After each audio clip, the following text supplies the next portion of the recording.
2 minutes to answer the question. Our timekeeper is Bob Adams, right up front. He's our Coryell County Vice President. If a candidate mentions another candidate by name, that candidate will then have 60 seconds for any type of rebuttal. And at the conclusion of the questions, each one will have 90 seconds for a closing statement. And if you're a precinct chair of Coryell County, would you please stand up and introduce yourself to the folks? Starting, no, ladies first.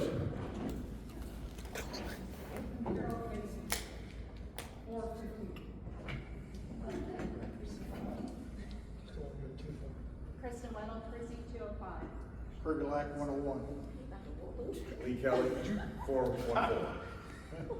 Bob Adams, 413.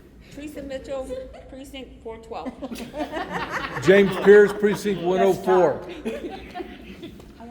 All right, now I want to share some news with everybody real quick. There is a candidate that's not here tonight. His name is Abraham Garapati. Okay, I banned him from this meeting tonight. My decision. We have video evidence of him stealing other candidates' signs. Caught on video here in Gatesville on Main Street. Clear as day. No denying whatsoever. He tried to deny it until I said, "Sir, I see the video. It's definitely you. There's no question. You're not allowed to come tonight." He says, "Okay." And that was that. So he's not here tonight.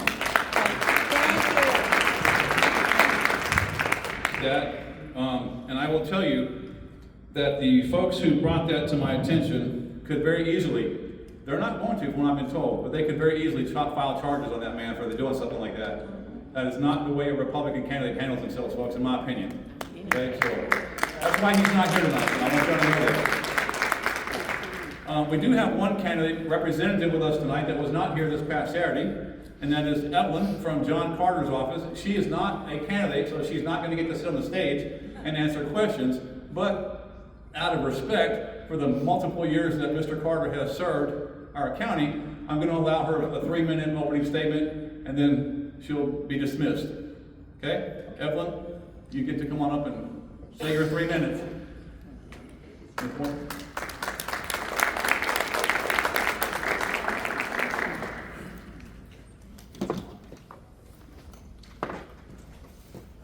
Howdy, y'all. How you doing? Good. It's good to see you. And I appreciate you knowing so much for giving Congressman Carter's campaign some time tonight. Just a few minutes, though, so I'm going to be quick. So I'm Dr. Evelyn Robertson, as he mentioned, representing Congressman Carter for his re-election to the U.S. House of Representatives, District 31. He has the endorsement of President Donald J. Trump. He has the endorsement of Governor Abbott and the endorsement of Senator Cruz. And let me tell you a little bit about his results this past year, 2025, and then I'll move into 2026. Last year, Congressman Carter assisted 2,005 fellow constituents in District 31 with issues involving a federal agency. And he returned to them $8.7 million, including IRS refunds, VA benefits, and Social Security payments that were owed to constituents but that were stuck, in the bureaucracy behind red tape. As chairman on the powerful Appropriations Committee, Congressman Carter secured over $183 million in full-year funding 2026 for all of us here in District 31. And what does that look like? I'll tell you a little bit about the last 10 days and what he's been doing as he's crisscrossed District 31. He's attended several press conferences and brought ceremonial checks to award capital projects requested by the counties to fund instances like over at Texas A&M Health and Science, $800,000 to fund their law enforcement and school-based training to prevent fentanyl and opioid abuse. The city of Gatesville awarded $775,000 to fund a storage tank replacement project. The city of Hamilton, $2 million to fund a service line replacement project. The city of Georgetown, $3.5 million to fund a water line upgrade project. And then Congressman Carter also attended several groundbreaking ceremonies. And he toured Fort Hood to see the upgrades that he pushed through like the barracks replacement and dining facility. He also attended the Martin Luther King Day of Prayer. This is like in 10 days. I mean, just, he is amazing. And he also attended the Williamson County GOP Golden Gala banquet. John Carter and his wife Erica have 4 children, 7 grandchildren that they raised on strong Christian beliefs and Texas values. For Congressman Carter, it's truly a pleasure to represent you, and he asks for your vote. Thank you very much. God bless you all, and God bless this great state of Texas.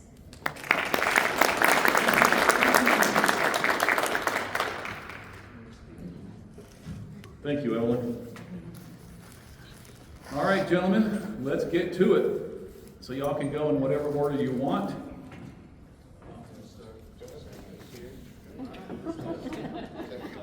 You got the mic, Raymond, you might as well go first. Thank you. Sharing is caring. I was trying to help. Oh, again, hey, one thing before you start. Again, the timekeeper, Bob, has the signs. Also, from Saturday, the reason I'm sitting way over here is to not get between you and your audience. So don't keep looking at me. Look at them. Eye contact with the audience, not Somebody's me. talking. I can't see him. Are we good? Are we good? We good to go? Ready? Yeah, you got 90 seconds left.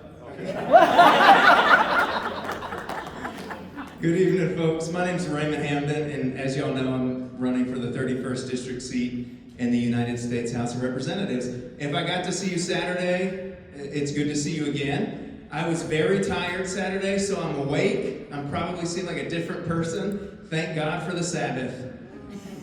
Yeah.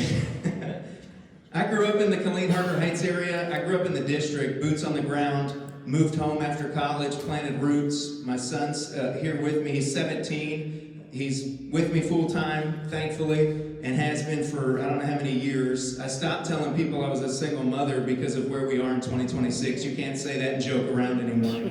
People might question things. Thank y'all for laughing. Politics gets stuffy. So this is healthy. Anyway, I stand for our Christian conservative values, specifically for Texas, and I want to take those values to DC and make sure DC doesn't come to Texas. My passion, I've always said this, is passing the torch. We failed as a people, we failed as a party. It's time. I'm 43. I want to bridge the gap between these generations. I value the wisdom and the knowledge from the generation before. My grandfather was a huge influence in my life, actually, both grandfathers.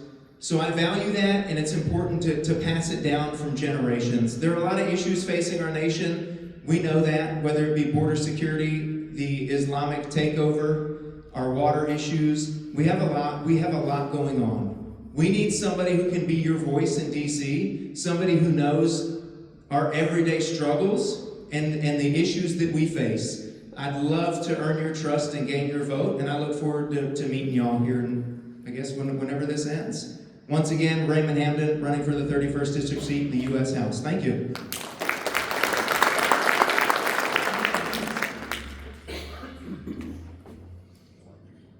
Hello, my name is William Abel. I'm a retired combat veteran running for Congress.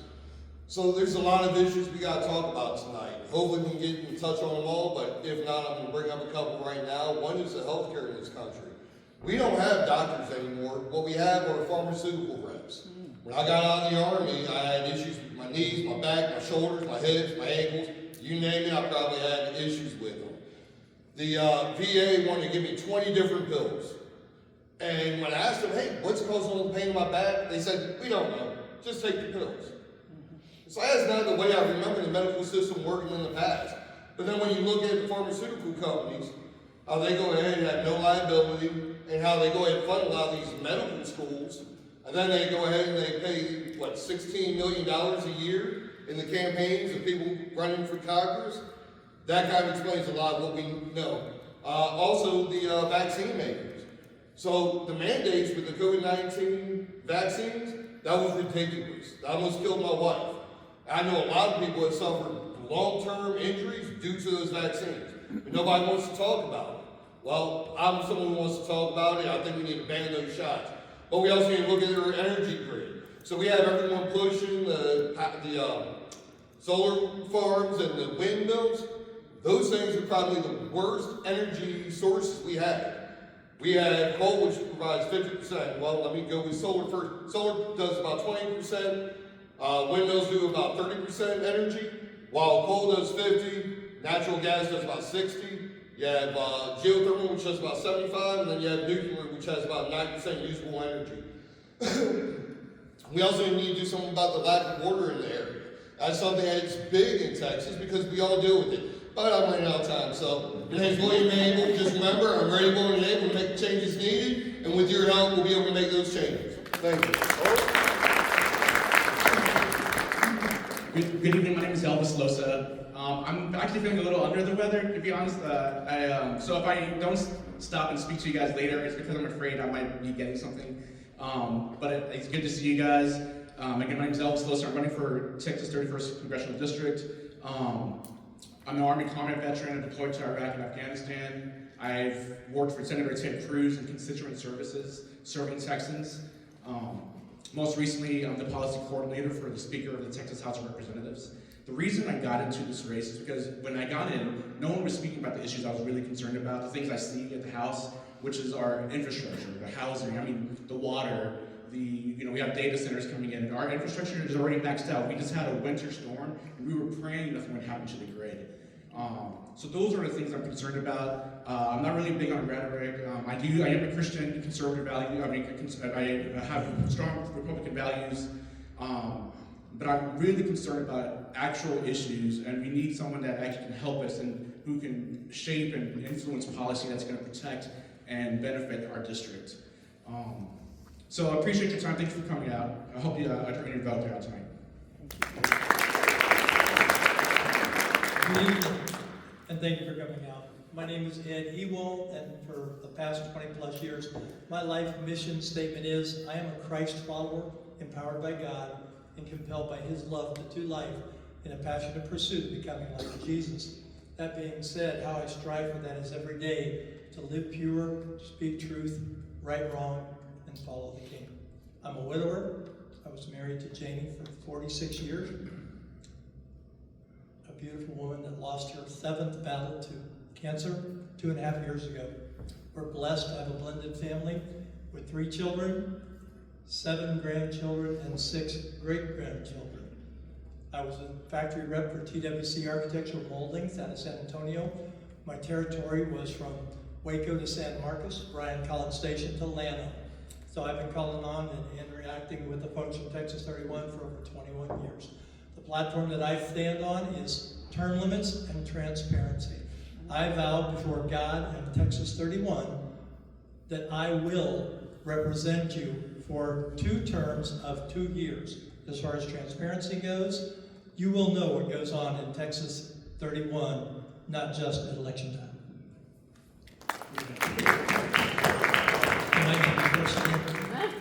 All right, thank you, gentlemen. Your first question. Coryell County includes rural communities, agricultural land, and families connected to Fort Hood. How would you ensure Coryell County's priorities are not overshadowed by larger metro areas within Congressional District 31? As I've said, my 1 minute. You're good. Once you start talking. My platform is term limits. All the people of Texas 31 need to be represented. All of Texas 31. That's the outside rural areas as well as Williamson County and Bell and Temple and all of those. So for me to come out and see you is what it is, not y'all come to see us. I will come to see you, and I will go over the needs, your specific needs of your specific area, and fight for you. We all know, and as we go through this thing tonight, you're going to hear me say time and time again, the current system is broken and nothing's getting done. The only way to change that is term limits.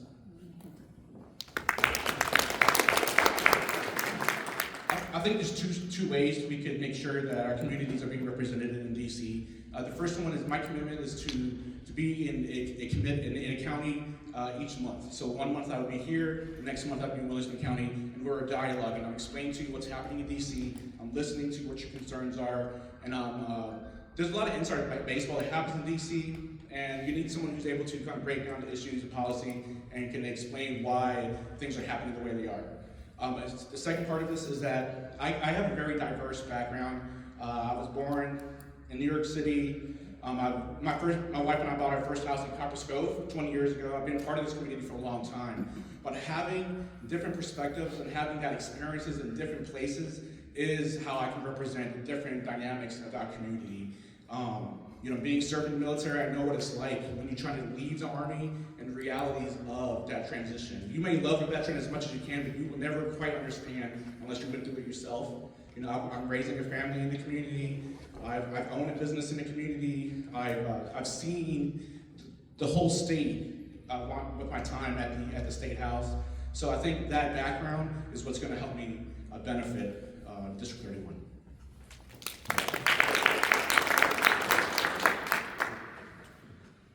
All right, so how am I going to go ahead and make sure that the needs of Coryell County and District 31 are represented? You're going to have to be present. You're going to have to go ahead and have a voice up there. You're going to have to go ahead and be a part of the legislative process. So you got to go ahead and make sure that things in the bill are what we need. If it's not going to benefit us, you need to speak up. You need to say something. You need to make sure it changes. Be part of the process of passing these bills. But I also think single issue bills is a big issue. We need to go ahead and get single issue bills. That way we can go ahead and take care of one bill dealing with military issues, one bill dealing with the issues of the farmers, the ranchers, one bill dealing with small businesses. Because when we go ahead and we get these bills and we put a label on it like veteran issues, very little of it's actually about veteran issues. They throw everything else under the sun in that bill. As long as that title says veteran issues, because if you vote against it, then you're against the veterans. But if you vote for it, you're not doing anything to help the veterans. So you've got to be actively engaged in the process. You got to go ahead and bring and have a voice and let people know this is what we need here. This is how it's going to benefit your constituents over in your district. And you got to be able to equate that and let them know, hey, I need this for my district, but you can go ahead and sell this to your constituents because this is how it's going to benefit you. That's how we make sure everyone gets represented. Thank you.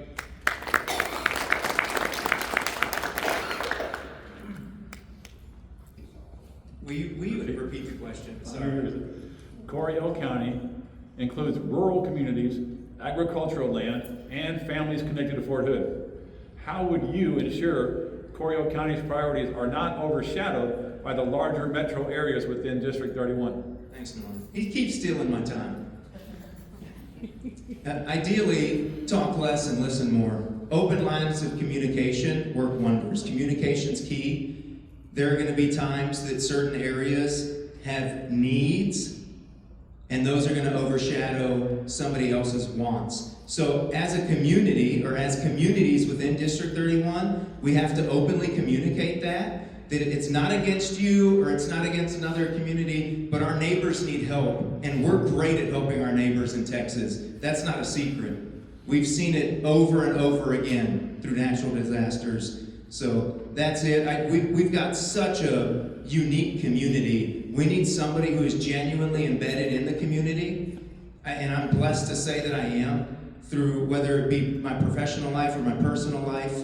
So through that, it helps keep lines of communication open, not just with elected officials, but with everyday people who aren't elected officials, and they maybe feel like their voice isn't heard.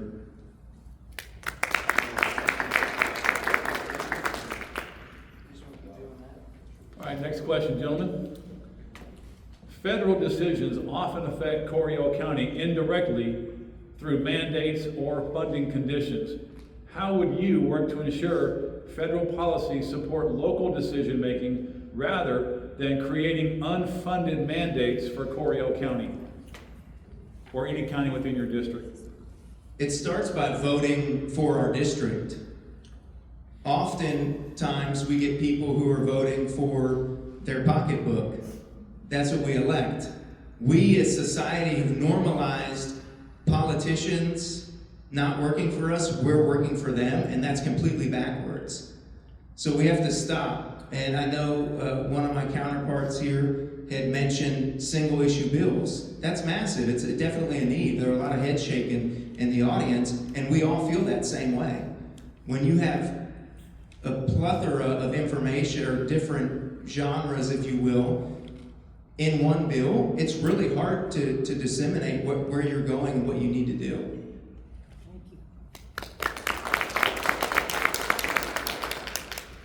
Can you repeat the question? Federal decisions often affect Coryell County indirectly through mandates or funding conditions. How would you work to ensure federal policies support local decision-making rather than create unfunded mandates for counties like Coryell? Well, this one's actually kind of an easy question to answer. You pay attention. You look at the bills before you vote on them. You read the bills. Because all too often you have bills coming across the desk, last minute, 6,000 pages. They don't have time to read this, they skim over it, they miss a bunch of the stuff in there. They vote, okay, yeah, most of it looks good, what I was able to read, I'll vote for it. I mean, if everyone, I don't know if anybody remembers, but Obamacare, the whole message with that was, you can find out what's in it after you pass it. That's the wrong answer. That's the mentality some of these people in DC have. And unfortunately, it's a lot of them in DC. One thing, you also have to go ahead and look at the campaign finance laws. Because right now you have a bunch of people in DC that they don't care what their constituents want. What they do is whatever the highest bidder is that pays them to do. And sometimes it contradicts other things that they've done and passed. And they'll go ahead and be like, hey, this is a great thing, I'm doing this for this. It may be great. But then they turn around and do the complete opposite about a couple weeks, couple months later. So you actually need someone that's going to go ahead and, instead of worrying about what the special interests and lobbyists say and want, they pay attention to what the actual people, rank and file people living in all these counties, what they want. You got to make sure you read these bills. Refuse to vote on a bill until you read the entire bill. Otherwise, you're going to get stuck with a bunch of stuff hidden in the back of bills. And once again, like one of the other candidates had mentioned, and I mentioned in the beginning, single issue bills. Because if you do a single issue bill, you can realistically get a bill typed up in a lot less than 6,000 pages. So we've heard the single issue bill thing, and that would be a great idea. But the realistic part of that is we're freshmen. If you're elected to get elected, we're freshmen, and we won't be able to change that. We need someone that understands the realities of the job and who is going to vote for the district. And sometimes the bills do have a bunch of writers, and so we need a person who's going to vote for the district and come back and explain to you what's happening. Because if you get it off the news, it's not going to be the truth. But a representative is going to come back and explain to you why they're voting a certain way is key. I think I'll leave it there. All right, thanks. Yes, he's 100% right. As far as the one bill, one vote, one bill, it's never going to happen. As far as fixing the deficit that's killing our country, it ain't going to happen. None of this stuff's going to happen if we keep getting politicians. This is supposed to be, for our founding fathers, a government by the governed. That's who you are, and you're supposed to be the government. We're supposed to work for you. At Texas 31, that's all I would have to do. No special interest, no special anything, only work for you. Is anything going to get done? Is anything going to get changed? No, but I can concentrate for 4 years on getting one thing done, and that's pushing towards term limits. That's how your county, that's how the rest of Texas 31 has a voice, we the people.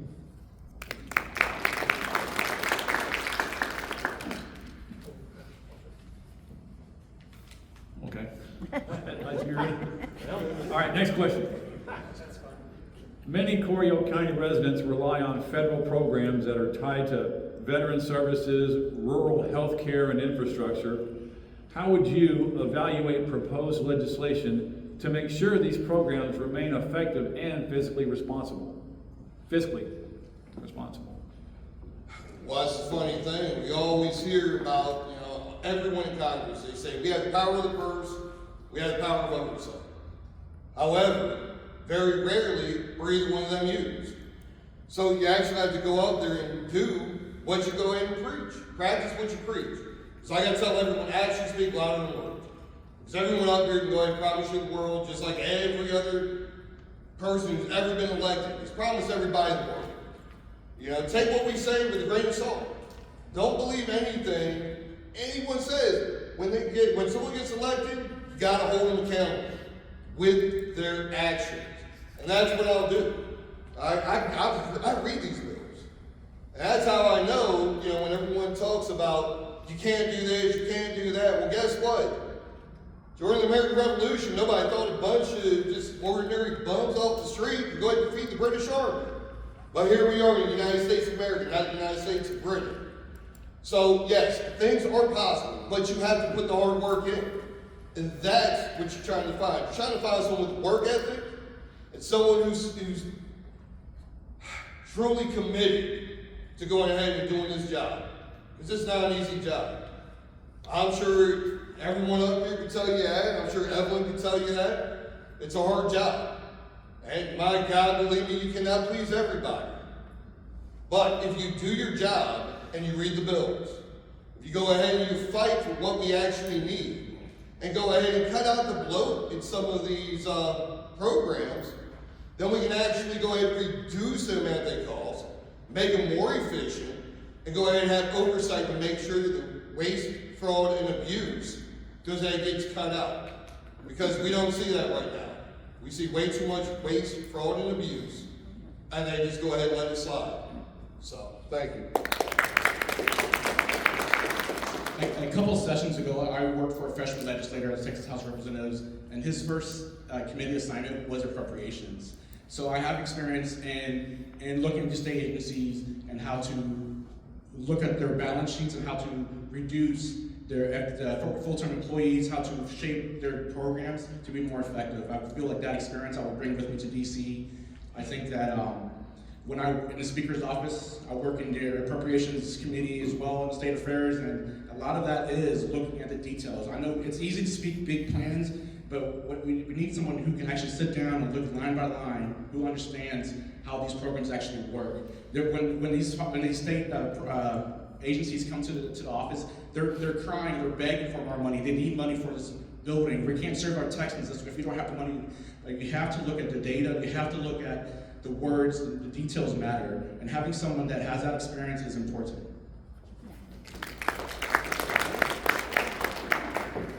My background has been before I was a factory rep, I was a manufacturing manager for 35 years in woodworking, furniture, architecture, millwork. I understand the cost and balances of business. So one of the things that's talking about appropriations and those things is the horrible amount of waste of what you saw. Elon Musk pointed out at the beginning of the year what was going on with all that, and nothing's been done with it. It wasn't looked up. No one was held accountable. Nobody was, and probably will not be unless we step up and hold them accountable to that. There's no way. I was talking with the gentleman here earlier, and he was talking about working at Fort Hood and the hydraulic business, and how that kind of went south until they really needed them to get ready for, I don't remember, it was Desert Storm or Afghanistan. But when you're looking at a hammer for the military costs $900, something's wrong. I mean, people are taking advantage of the government. People are just, it's out of whack. So I don't need the last minute, I'll pass it along. We need to be accountable. The only way we can be accountable is being transparent. Hey, man.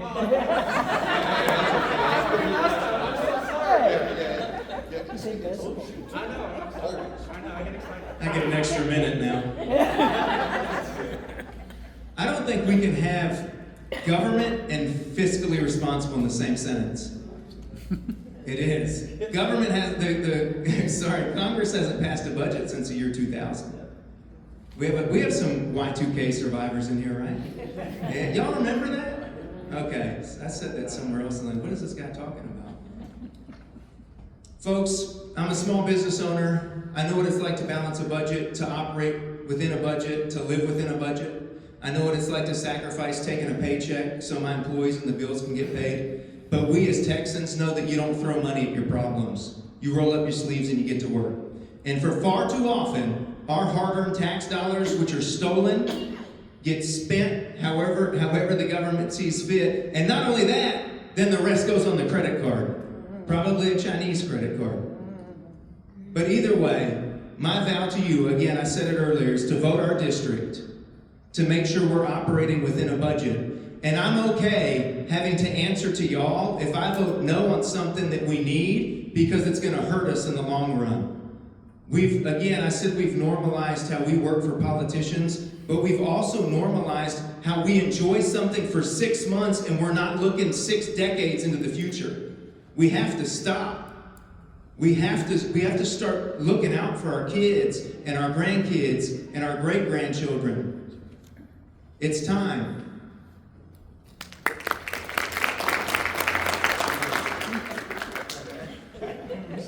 All right, next question. It's a little bit of a long question, so stay with me. I'll try. Can you repeat the question? Ellis has left the building.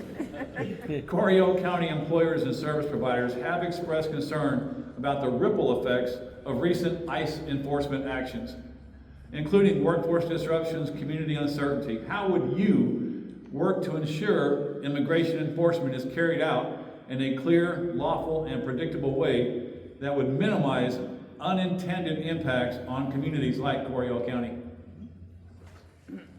Actually, that's more simpler question than I thought it was going to be.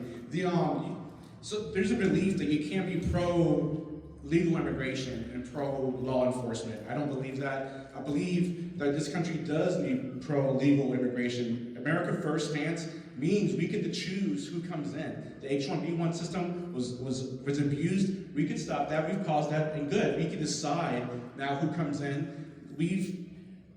There's no reason why you can't be pro-law enforcement. And my role as a congressman would be to hold that posture, to communicate to a community that we can have strong law enforcement, we can back the blue, and still be a loving and caring community to our legal immigrants. My parents immigrated here. My dad served in the Army, and I served in the Army. You can earn your citizenship way. There's ways to do it the legal way.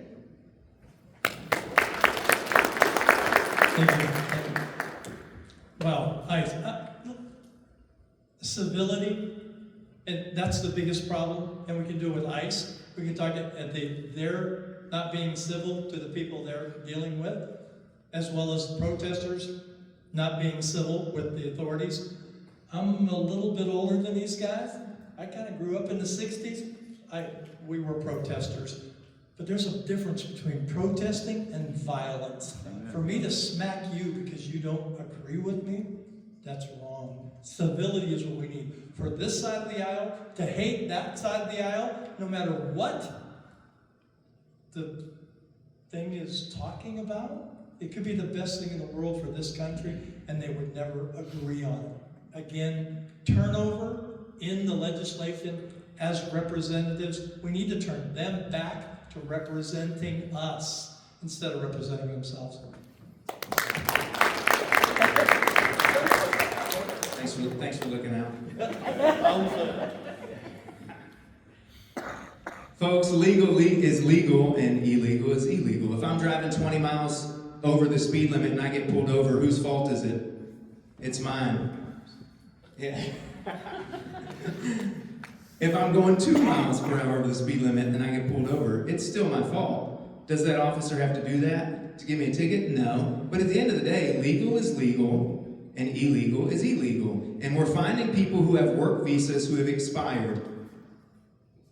They haven't done anything about it. Are they bad people? No. Nobody's saying those people are bad people. They just hadn't done anything. You as an employer, if you value that person, you should probably coach them up. We're missing a little bit of a mentorship anyway right now. I firmly believe right now with all the fraud that's happening with the H-1B work visas, we need to stop. We need to halt it completely. Let some of these young professionals who are in their 20s with good work ethic, hopefully, come up into the ranks. With the Islamification of not just Texas, but the United States, I personally, although it might not be popular, I personally think we should halt it all anyway. Let's get our backyard cleaned up, figure out what we have, and move forward. We have Chinese organizations who have, underground rings, if you will, in homes. We have no idea that that stuff was going on. We had a wide open border for 4 years. And it's easy to blame a guy that didn't even know he was in the White House. But where was Congress? It's time to step up. It's time to codify President Trump's executive order for border security. There's a lot that we can do. I'm America first. Our children and our grandchildren deserve that. Don't stop time.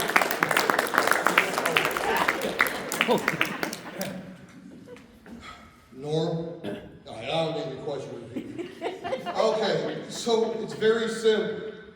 So Sheriff Williams back here, I don't know if he gets a minute to talk because I mentioned it, but y'all would go after him if he did not enforce the law with everyone who broke the law. If he didn't go after him, you'd go ahead and probably crucify him. And realistically, with ICE, like in Texas, you don't see these issues. You see them in Minnesota. That's where a lot of these issues are coming from. And it's because you have people going ahead and trying to run over ICE agents. You have people pulling out guns on ICE agents. You have the quote-unquote protesters who are getting violent, throwing bricks and stuff at ICE. So yes, they need to protect themselves. And they need to enforce the laws. Because as was just mentioned, we left the border wide open for 4 years. We have millions of people who we don't even know who they are. All right? You can watch the news and you can see all the crimes being committed by these people that we didn't even know were in this country. We go ahead and we see where ICE is busting people and they're going ahead and getting these rapists, these drug traffickers, bringing the fentanyl in. And I'll tell you, fentanyl is a problem right here in this county. If you don't believe me, go check with the police department, check with the sheriff's department. They can go ahead and tell you. We need ICE to go ahead and do their job.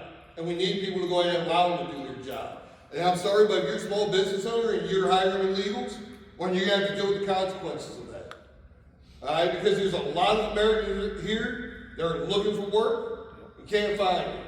Why? Because we have H-1B visas. So these companies, they don't want to go ahead and hire Americans, but they can go ahead and get cheaper labor and go ahead and be more abusive with them instead of American workers. So yeah, I'm against H-1B visas, and thank you. All right, gentlemen, last question. When Coryell County residents contact a congressional office, they often need help navigating federal agencies. How would you structure your district offices and constituent services to ensure Coryell County residents receive timely and effective assistance?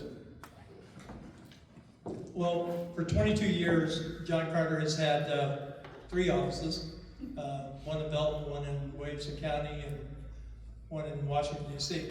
I think the smartest and wisest thing to do would probably be go to you, District 31, and find out where those offices really need to be. The staff, I think John is, I know some people that have worked in there, some staffers, and pretty great people. I think as this young lady read earlier, some of the things that were done, most all of that stuff was probably done by the staffers. So it's all in what the representative has got to come to you, and we determine where the best place is going to be. Not because I've got my buddy that maybe has a piece of property I can rent from him and get on the government payroll. Those are the things that we need to stop. Everything needs to be transparent. You need to be in control. You tell the representative where the office should be.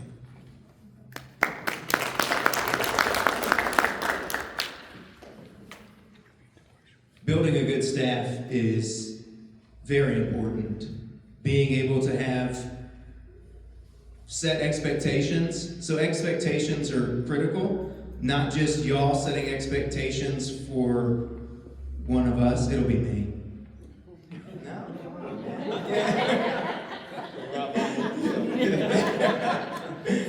But ideally setting expectations should for the staff too, because at the end of the day, we work for y'all. We need proper representation.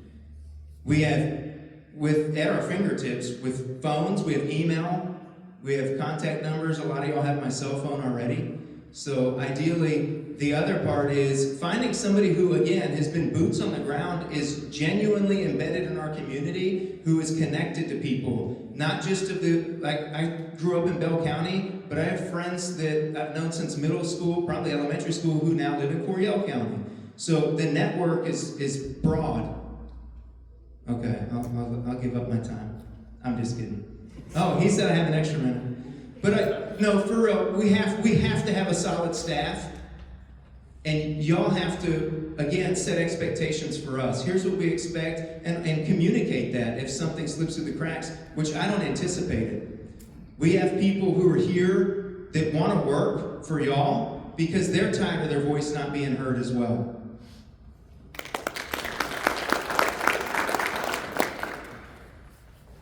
Actually, I have to agree with what was just stated, because you gotta have good staff. And I mean, I'll tell you, I've had representatives that have had amazing staff, and they go out to every event in every county, and they could when the congressman was in DC and was not in the district. But you also have to be present in the district when you're not in DC. And you gotta go ahead and make sure you're getting out. Set up town hall meetings, set up stuff like that. As far as the offices, well, me, honestly, I'd probably put an office somewhere in Salado, that way it covers, well, you can cover Bell County, Williamson County. I put one in Coryell County, because that'd make it accessible to people in Lampasas County, and make it accessible to Hamilton County, Coryell County, and Mills County. But more importantly, it wouldn't just make me force everyone to come down to the office. We'd have representatives going out there to go ahead and talk to the people, address their needs, get with them, find out what problems they're having.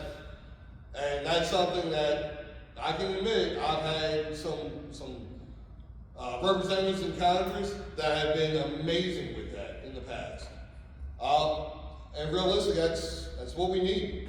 We need someone that's going to have a good staff going out to see you, and then have offices in case you can't make it to one of the events where the representatives are, you can still get us at the office.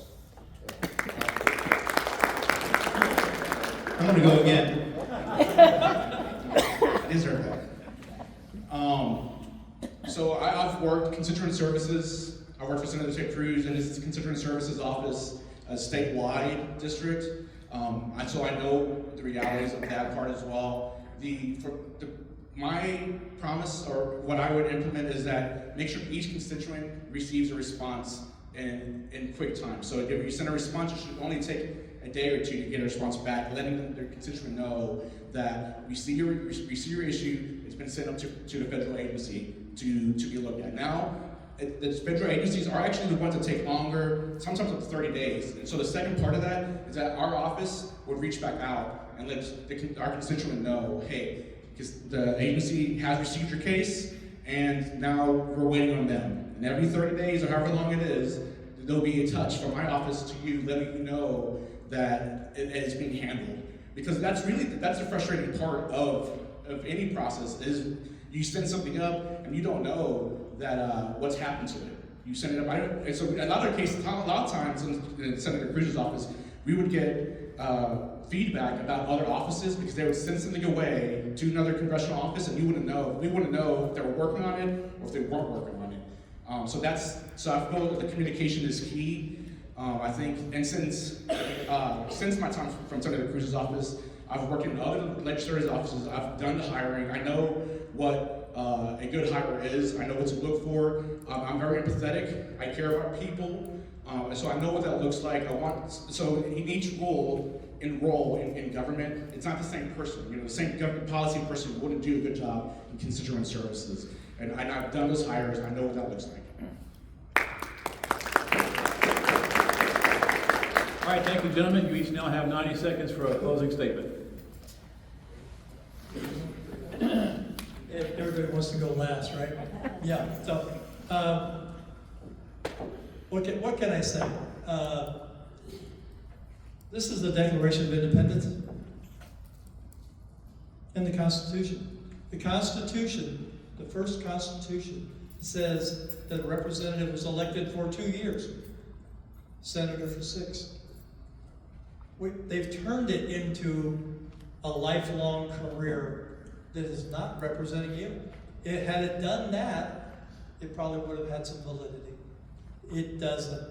It's gotta stop. There are 435 representatives in the House. Every one of those has a budget. Do you know what it is? 5 million, 10 million, 50 million? No clue what it is. But what you do know is when you elect one of us, you're gonna pay us $174,000 a year. Compared to the first Congress, they were paid $6 a day, which equates to today's money about $237 or $57,000. You will know when I'm elected your representative, you will know on the website every penny that's spent in Texas 31.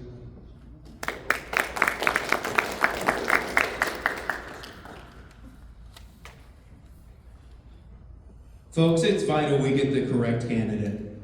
It's vital that we pass the torch. It's vital that we have someone who's courageous, who's a courageous Christian conservative. It's so vital, not for today, but for the tomorrow and the tomorrows to come. We need it. We need it for our children and our grandchildren. And I'm going to keep hammering that because I feel like we have failed as a people, and that's part of it, and I'm part of it, and as a party.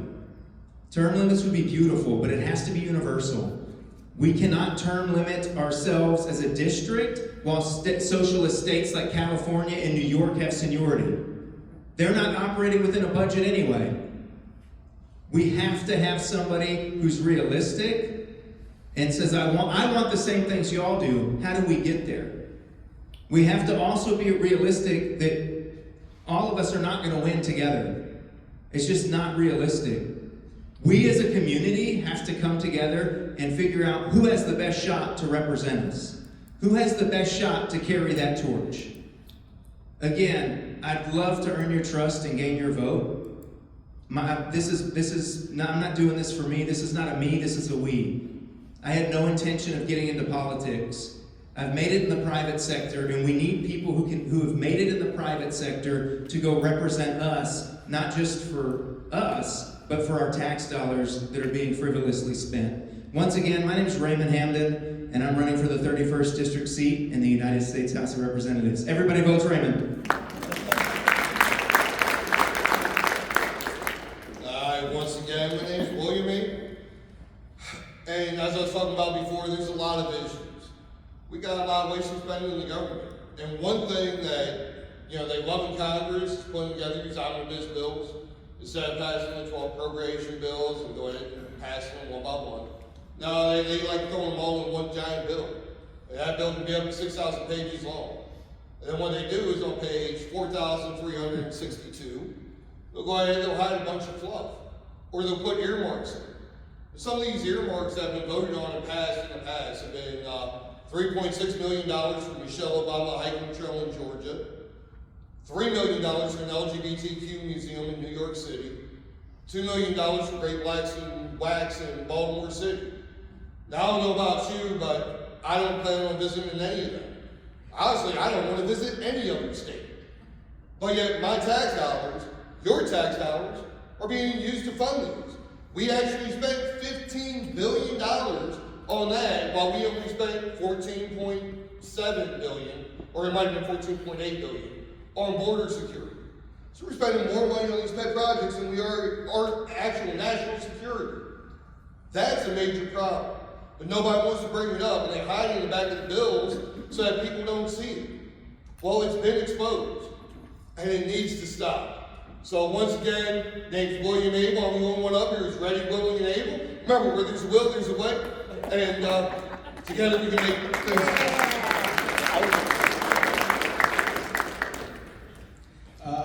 There's three things a voter needs to think about when they're making this vote in this race. The first thing is that a representative is sincere and genuine. Congress can't be the first time that you try to serve your community or your country. It can't be the first time that your leadership is tested. I moved to this community 20 years ago. I raised my family in this community. I've been serving in different capacities over those 20 years. The second thing is that you need a representative who's committed to transparency and accountability. Someone who's able to come back and is committed to coming back to communicate what's happening. We have great candidates who I believe really do care about the community, but the reality is that they won't be able to come back and explain to you what's really happening in DC. And the third thing is someone who's able to influence and shape policy from day one. I'm the only candidate that served in the uniform and has experience in public service in the House and federal level. When in the House, and I'm also not really big on rhetoric. I'm a really big results-oriented kind of person. So I was part of the team that brought the 10 Commandments in classrooms, the school choice. I was in a room when President Trump called and said thank you to your House. Tougher bail provisions, and when President Trump asked for congressional redistricting, I was part of the team that did that. And so I believe that results matter. So thank you, Elvis Wilson. Thank you, gentlemen. Have a great evening.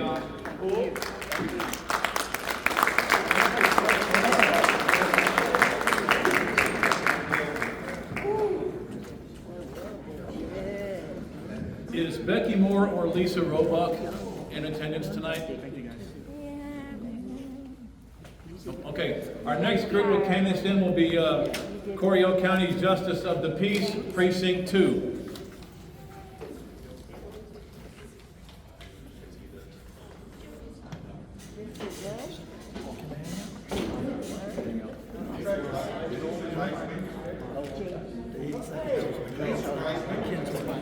I was trying to be out of sight, out of mind.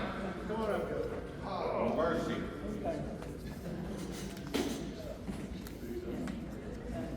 And again, gentlemen, y'all choose. You can play rock, scissors, paper. Yeah, don't fall off the back. Go right ahead, Judge. I did that yesterday or Saturday. Oh, no. Again, so 2 minutes for an opening statement. I'm Bill Price, and I'm running for. Your mic's not on, sir. Mic's not on? You gotta hold that little button in on the bottom, on the left. There's a square button on the left. Left on a round.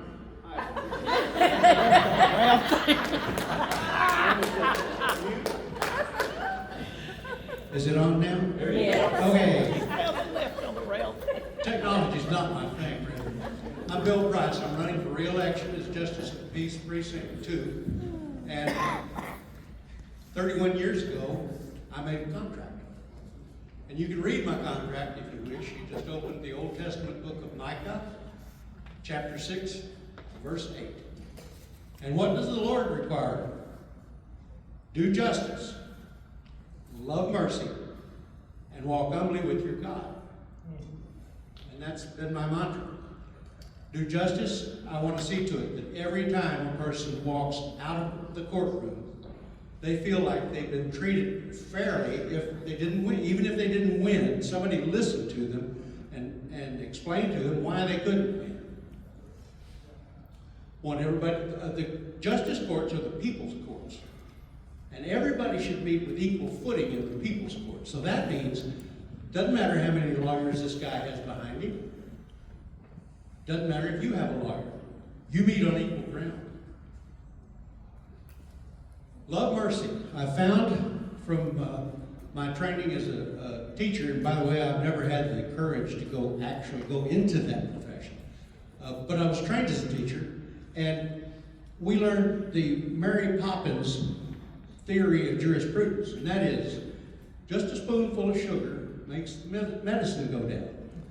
Well, the object of any court should be, in my opinion, to change the conduct of people. And you change that conduct by making it worthwhile for them to change the conduct. For example, if somebody comes in, they have no education, I'll write off their fine if they go get a high school diploma. If they give a donation of blood, that's good for $100 against your fine. These are things that improve the community, and I hope to help to change behaviors. At the end of the day, I say, Lord, how'd I do? Amen. Good evening, folks. My name is Joey Afaji. I'm running for the Justice of the Peace, Coryell County, Precinct 2. That covers the south portion of Coryell County.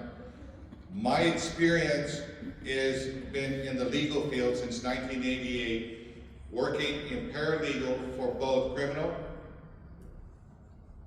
family law, commercial and business, and of course consumer. Currently, after retiring from the military, I have basically opened myself to work for our community. From the Planning and Zoning, the Board of Adjustments, the Economic Development Corporation, and of course, the Appraisal Review Board hearings here in Coryell County. Okay, cool, okay. Saturday, every time I say that I'm a member there, I have to look out. Yes. So that makes me involved with the community, and that's the number one thing I'm looking at. Continuing on with my own service to the community, I understand the legal ramifications here in the county. I am not biased to one way or another. If you did wrong, let's hear your case. We will make a determination of what needs to happen, be it good, bad, or indifference. I am not here to go ahead and say, well, let's go ahead and make them conditions unless it's warranted. There are students and military personnel in the city of Copper's Cove that does need that guidance. We do have resources for them, and I will be there to provide that to that community. In addition, we have 4 justices of the peace here. If I can help the other precinct, and it's allowed by law, I will make myself available to each of the members. Thank you. All right, gentlemen, first question. Given Coryell County's rural geography and transportation challenges, how would you address situations where defendants or parties struggle to appear in court due to distance, work schedules, or lack of transportation? In Precinct 2, we have updated technology, and prior to that, we were looking at that matters. As a justice of the peace, what I'd like to do is work with our commissioners and our county judge to look at that endeavor of today's technology. That means probable cause or personal release of an individual to appear in court via video or teleconference due to their specific needs that they require to take care of their family, their home, their jobs, or education. It's not that they are guilty when they come to the courts. It's that they're looking to go ahead and get assistance from the People's Court, as Judge Price has stated, to help them get through the system in order to go ahead and make their decisions on what path they will go ahead and do for I'm trying to go ahead and say it nicely, the wrongdoings that they've done in order to go ahead and continue with their community and a good, outstanding citizens of Coryell County. Transportation certainly can be a problem for those living out in rural areas of our county. Most of the population, though, of Precinct 2 lives in the urban area. Most of the population lives in Copper's Cove. We have residents that live north of the city limits, but south of the cow house, and that's pretty much the precinct. During COVID, we in place some procedures that would allow people to appear electronically. And a few of those we're still able to use. For example, visiting with prisoners at the jail every morning, we do electronically, most of the time. The legislature, though, and well, the Supreme Court, the state Supreme Court, kind of cut off that ability for people to just tune in, and we have electronically set up hearings and that sort of thing. They've nixed that. So we do have that transportation problem. Most of those people, though, live within walking or bicycling distance of the court. We expect them to get to court. We give them plenty of time to arrange their transportation. And if that's an issue comes up suddenly that keeps them from coming to court, we exercise some discretion as to resetting their case and giving them more time to get transportation. But we don't have transportation available to send out. Next question, gentlemen. JP courts often handle cases involving young adults, first-time offenders. How do you view the role of education, alternatives to fines, or deferred disposition in reducing repeat offenses while staying within Texas law? Well, that has pretty much been part of my mantra, is let's find other ways. People appear before us in the court many, many times, they're down, and it does absolutely no good to get a club and hit them in the head again. It does no good. You give them some incentive. For example, community service. I've had people that decided they wanted to go do their community service at a church. So we give them the contact information, they go to the church, and some of them wound up going back when they didn't have to. That's a step up for our community. We have people that work in the charitable type organizations, the thrift shop. We send them to work at the thrift shop. We have them work at the Chamber of Commerce. Now, what better place for somebody to make business contacts than at the Chamber of Commerce? But and I've already told you that if they go give blood, that's $100 off of that fine, and that's for anybody. Because I believe in the blood donations. They're a valuable service. If they are lacking in education, I can give them an opportunity to go get a GED or a high school diploma and write off that fine. I can do that. There's a lot of discretion in how I do those things and what I consider to be community service. Was that just a question?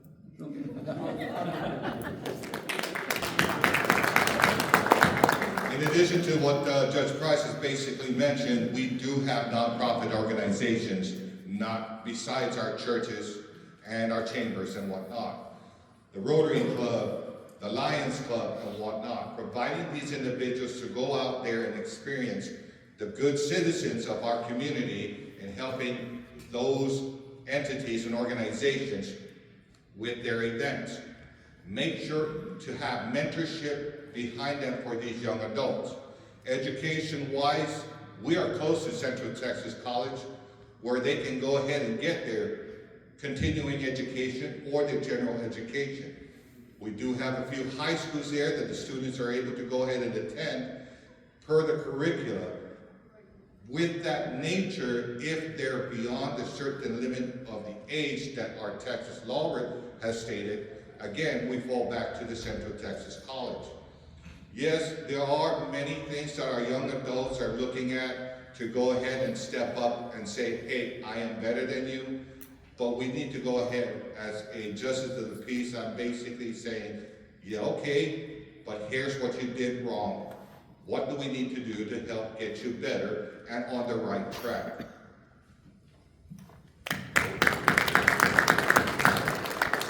And gentlemen, your final question.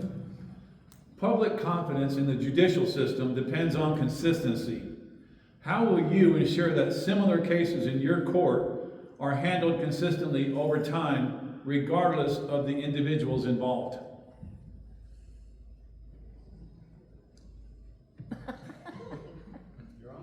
Yes, sir.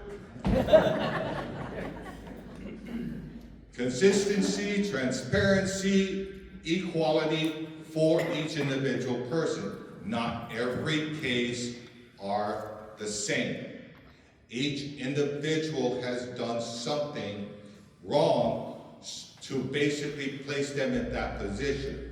Hearing that on their probable cause to go ahead and get a defense to go ahead and help them, guide them through what they need to do to better themselves, helps us understand in our community that everybody has a chance to do better. Once again, every case is not the same.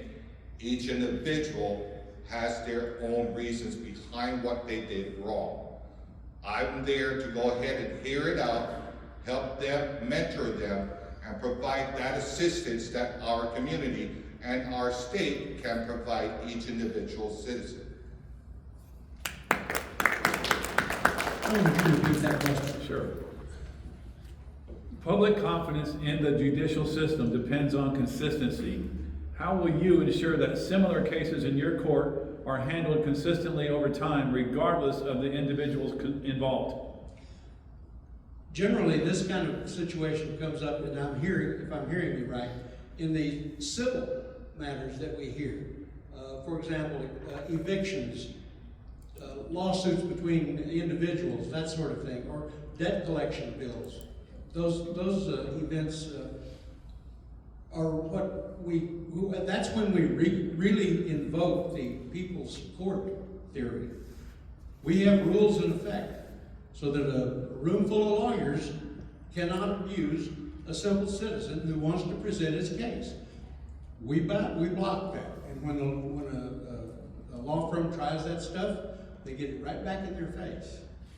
Because I have ways to do that. I know how to do that. The outcomes, again, as Joey said, those are many times crafted to the case that I'm hearing. Because there are some cases that are just so egregious, they demand a little bit of an iron fist, but most of the other ones don't. They need more of a velvet fist. I hope that answers the question. Okay. All right, gentlemen, you each have 90 seconds for a closing statement. Well, once again, if any of you have your Bibles with you, turn to Micah, chapter 6, verse 8. What does the Lord require of you? That you do justice, love mercy, and walk humbly with your God. I try to do that each and every day, and at the end of the day, I say, how did I do? Do I need to change something? Are there things I should do that I don't do? And then I wait for the response, and it always comes. Do justice, love mercy, and walk humbly with your God. Amen.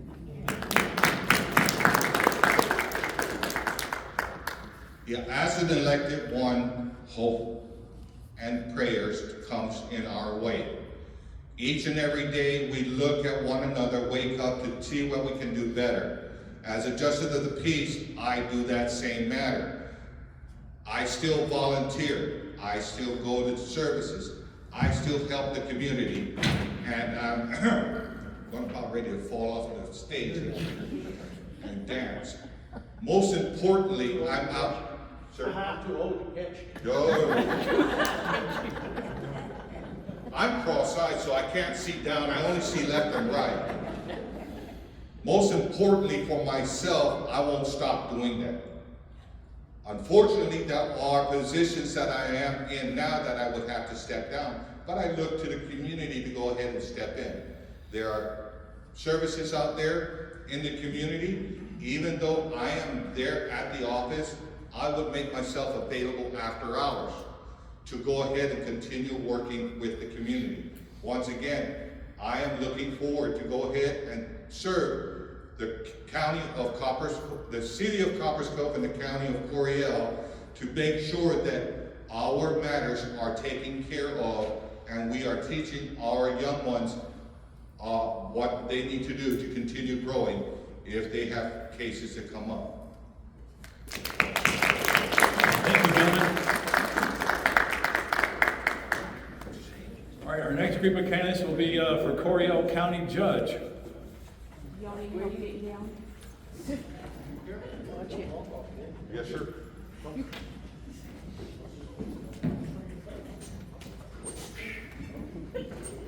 Well, especially this one over here.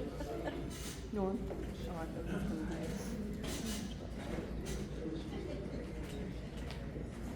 I'm about stepped up on the stage. I was like, what? It was terrible. Again, you each have 2 minutes for opening statement.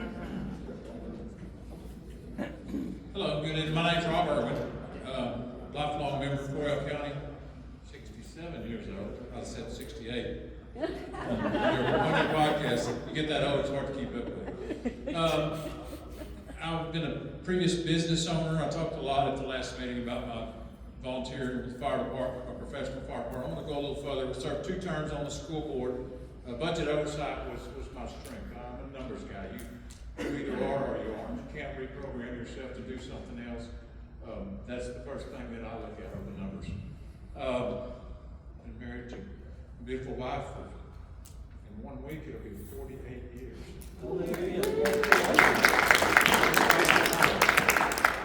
She is who I am. She is why I am who I am today. And those of you that know me, I say what I mean, and I mean what I say, and I'll do what I say. You know that. That's just the way I was raised. I'm not going to change that. I'm too old to change. Business owner for myself for 15 years. I know how to work budgets. I know how to keep a close eye on the pennies. The pennies take care of the dollars take care of everything else.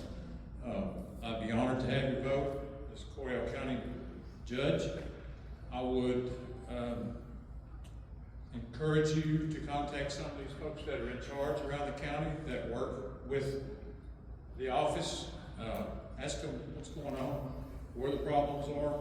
They'd be more than happy to tell you. Thank you very much. Appreciate you taking Hello. I'm sorry I came straight from work, came straight here, and I didn't get a chance to dress up. But my name is Letitia Walton. I'm 41 years old. I am running for Coryell County Judge. I do have 3 grown children. I used to work for the state of Texas death row for 2 years and Elbert Howard Unit for 5. I was discharged because I was resuscitated. And because of that, it kind of had become a fall, you know. As that happened, in the midst of that, I felt like in despair. So it made me realize how other people felt as well. Someone out of nowhere just said, hey, won't you run for a county? And I was like, wait a minute, I'm not gonna sit on my studies. I said, not only that, I wanna help those who can't help themselves. I'm an extreme empath, I'm sensitive. But I don't take no risk there. But running for Coryell County Judge, that's what I would like to do. And also, I am a female, I'm a neo-soul gospel artist. I do have an album out, and that's really what I was gonna do, is travel and sing with my music. But I just wanted to dip my hand in and see what was happening. And I just wanted to help the children and the innocents. But that's it.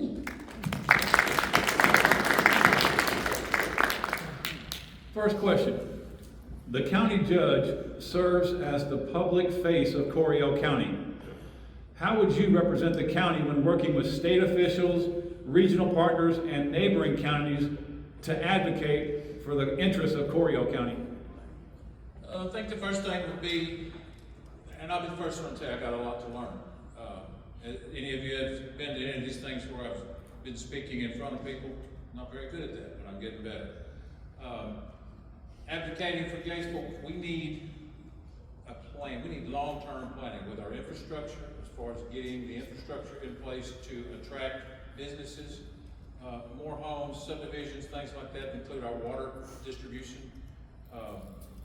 This is on the local level. As far as surrounding communities, in my opinion, you have to make all the meetings, you go visit with the folks. I've got a lot to learn. I will represent you folks as County Judge for Coryell County as best I can in the surrounding areas, learn what I can, and do what we can to bring more rooftops, more business, things to Coryell County that will lessen the tax burden on the homeowners, which would include grants, going after grants, and doing the complete job. Not just start the job and not finish it, doing the whole thing, get the money.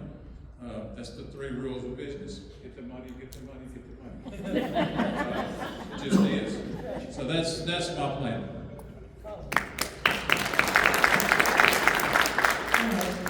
I know I'll be observant and diligent, and I will treat everyone even some of my people that did me wrong in the past, I choose to be neutral. But I would like to come together and speak about it. I actually wouldn't mind being present, because I'm the type of person that I rather see your demeanor and I observe everything people do. I'm also forgiving. But you know, the enemy, I like to stay away from me though.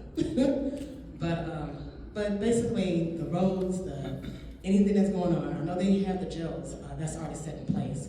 But it's a lot of things I don't mind talking to some people about, like the burn notice. I have people in my inbox asking me about the misdemeanors. And I want to look into that, you know.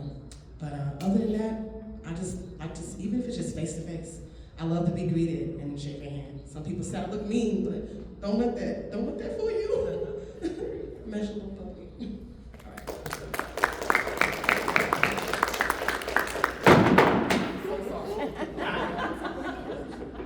Next question. Commissioners' court agendas and meetings shape public trust. How would you approach setting the Commissioner Court agendas and conducting meetings to ensure efficiency, civility, and meaningful public participation? Like I would say, I would show up and we would have to discuss the commission and the balance and basically just be neutral in it. I mean, I guess it can all comes to a matter of votes, but when we all come together when it comes to working together, there has to be some kind of level. But other than that, with the commissioners, I actually wouldn't mind, you know, coming together, speaking about it, and just getting the job done. I like to get straight to the point, really honestly, and do what is diligent and what is right.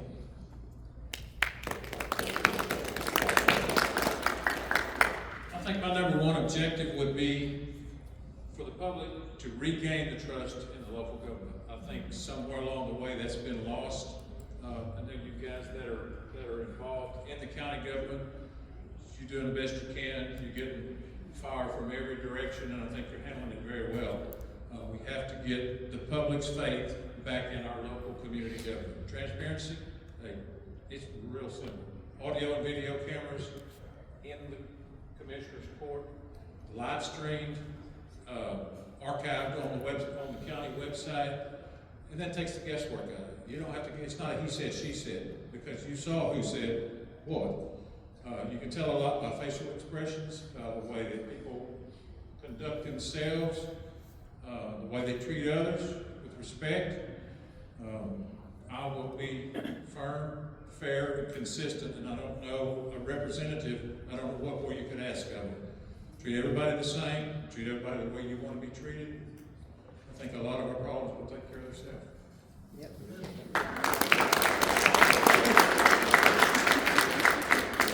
Next question.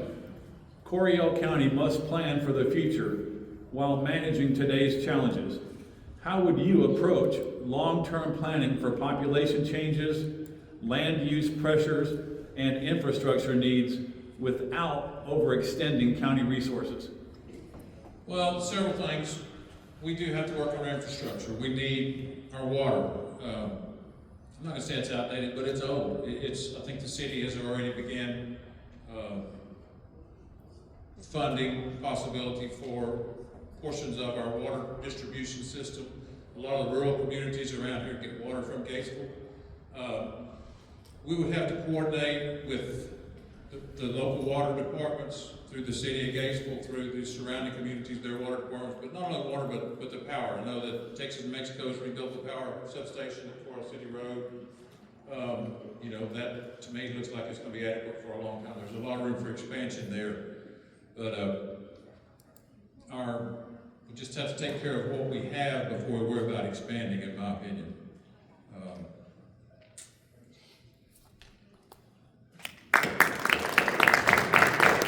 I can't be quite precise, but I know they're saying something about water now, and I had voters that came ask me questions like, when are we going to get it? And I said, well, we have to level out the depth. And it was like, well, that's a good depth because we need water. But not just that, the roadings. I don't stay in Gatesville, I stay in Cove, so I have to hear out the voters and what they need to say and what they know about. someone, like I was saying, wrote me about a burn notice. So I know that has to be looked into as well. But when it comes to the county, I think when it comes to the water and what is coming out of Dublin, is it coming out of Dublin, water? But they were basically looking for like a water data. The potholes, I know they said they was already putting it into work or something like that. So, but we will all look into it and we'll all come together when it comes to this. And we will listen. I will listen. All right. And your final question. If elected, what leadership qualities do you believe are most important for a county judge in Coryell County right now? And how would you apply those qualities when facing difficult or unpopular decisions? Well, I know one of them is the jails. I'm actually speaking that because that's going to level the tax dollars. Like I was saying, I will be observant. I will be diligent. I will listen. And sometimes you gotta make hard choices. So if something is needed, we have to have it. Like one is the water data. Without water, you dry out. So, but there's a thing called a good debt. Sometimes, it's just like in education, sometimes somebody may have to go and loan to get a debt just to get somewhere they need to be or get an education. Same thing with the water data.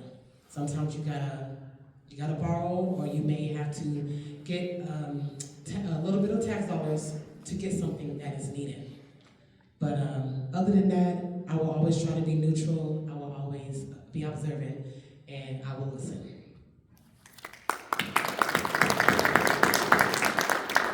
We talk about leadership qualities, transparency.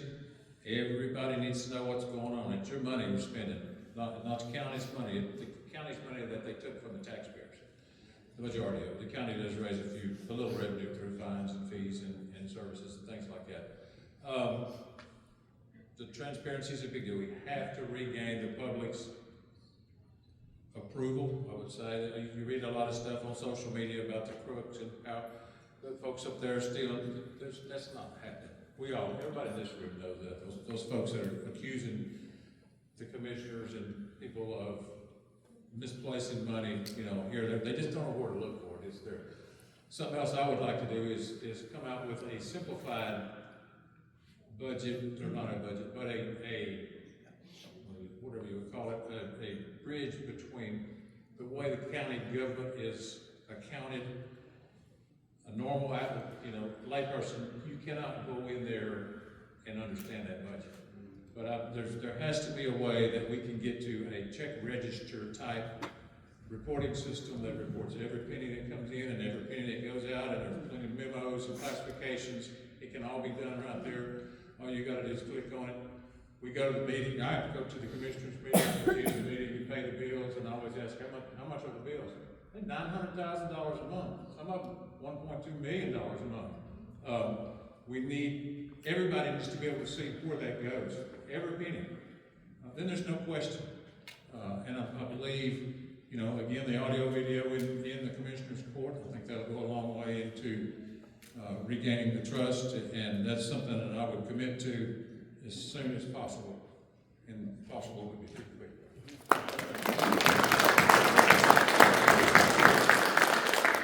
And you both have 90 seconds of closing statement. All right. Like I was stating, I'm Letitia Walter. I want to run for a Coryell County judge.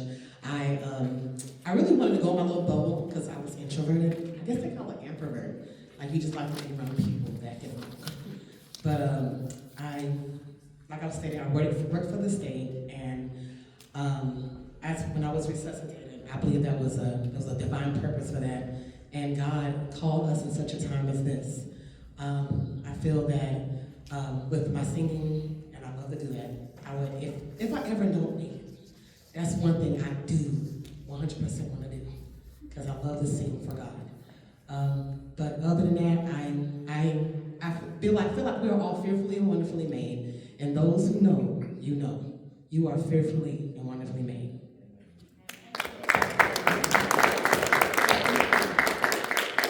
Okay.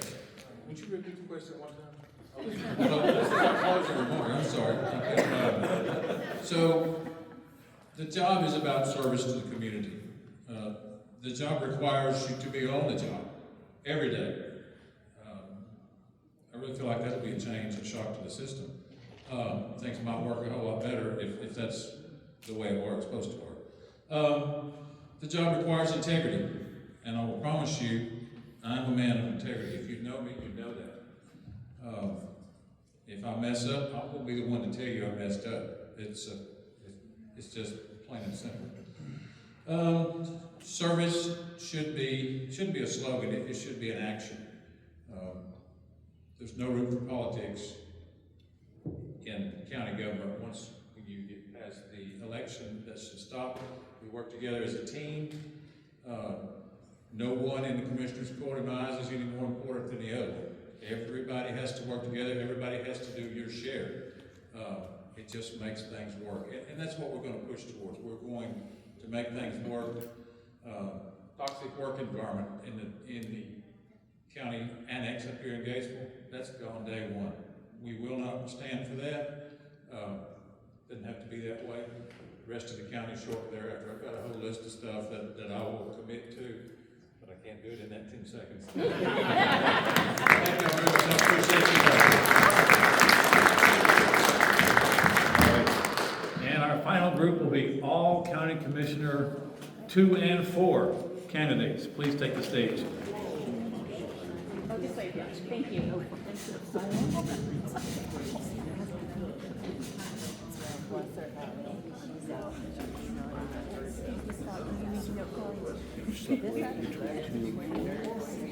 Yeah.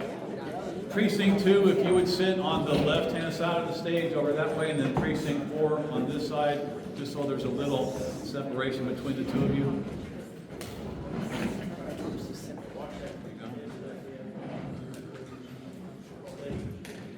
Make sure your chairs are not close to the back. Motion is not approved at this stage. Yeah, Justin, leave one chair between.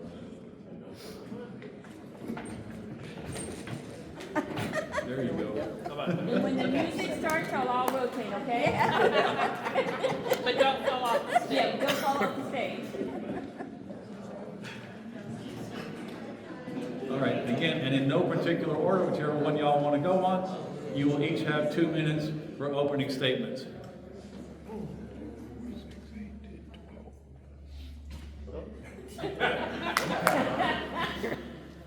Hello. Good evening, ladies and gentlemen. I'm Farron Nolte, conservative Republican. This is my beautiful wife right here. I got the most beautiful wife in the room, sorry. Excuse me? Born and raised here in Gatesville, Texas with 8 siblings, if y'all didn't know that. This is a lot harder than it looks, and Rob did a good job, by the way. I'm Farron Nolte. I'm running for Precinct 2. I think I can do a good job at this. That's why I decided to run.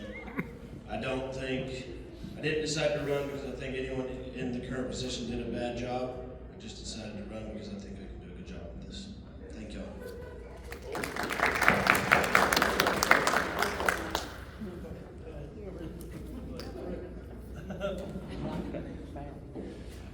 Good evening, everybody. My name is Scott Weddle, and I'm running for re-election as your Commissioner of Precinct 2.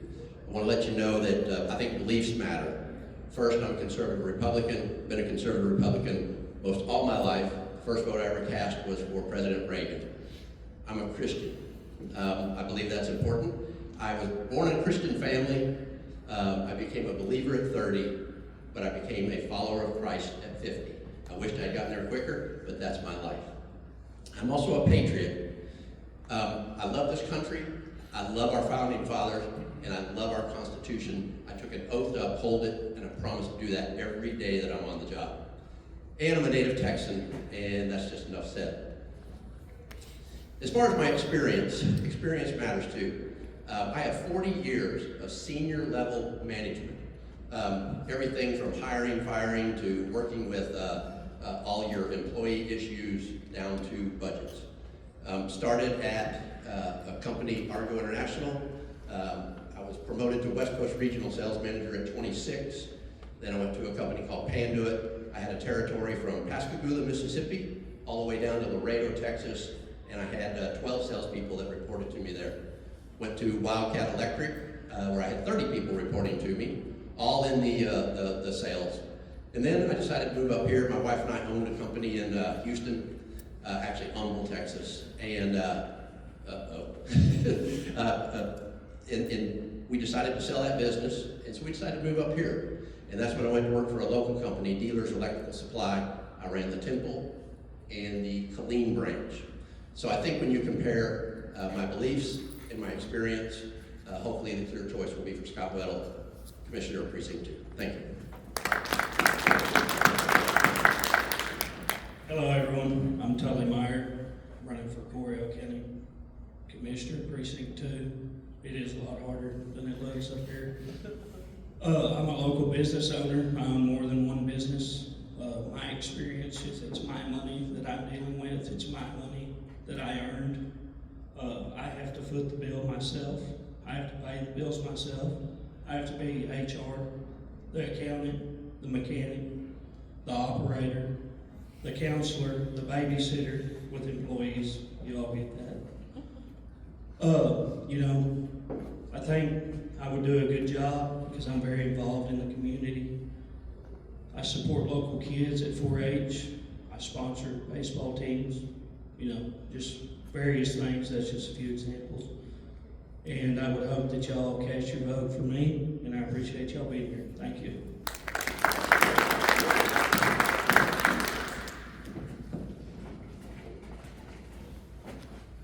Hi, I'm Justin Smith. I'm running for Coryell County Commissioner, Precinct 4. I didn't do great at my intro last time, so I wrote down a couple bullet points to help me so I don't look like a babbling, bumbling baboon. But some of the things about me, I am a small business owner. I own a business here in Coryell County, here in Gatesville. It's an IT business, and it's something that I really enjoy doing. But I am running for this position because it's something that I felt called to do. I'm a lifelong 6th-generation Coryell citizen. My family's been here pretty much since the founding of the county. My dad was, he worked for the city of Gatesville. He retired from the city of Gatesville. Were he still here today, he'd be 78 years old. That's older than Rob, so that's pretty old. Some of the issues that I wanted to run to see if I could maybe get some input on and maybe fix. There's a lot of short-term thinking, I feel like, in our current system that we've got going on. It seems like there's a lot of people that whenever they're elected, they think in terms of 4 years, and that's great because that's your election cycle. But I think one of the things that we really need to look at is long-term, not just 4 years, but 10 years, 15 years, 20 years, 50 years down the road. We need to make sure that the decisions that we're making now are going to benefit us in the long term, not the short term. Band-Aids don't work. They make you look good, but they don't work. One of the other things I wanted to look at and address is getting a better relationship between the Coryell County Commissioners and those who are employees and citizens, just having a better line of communication. So I hope that you can vote for me and that you do your best to make this community better.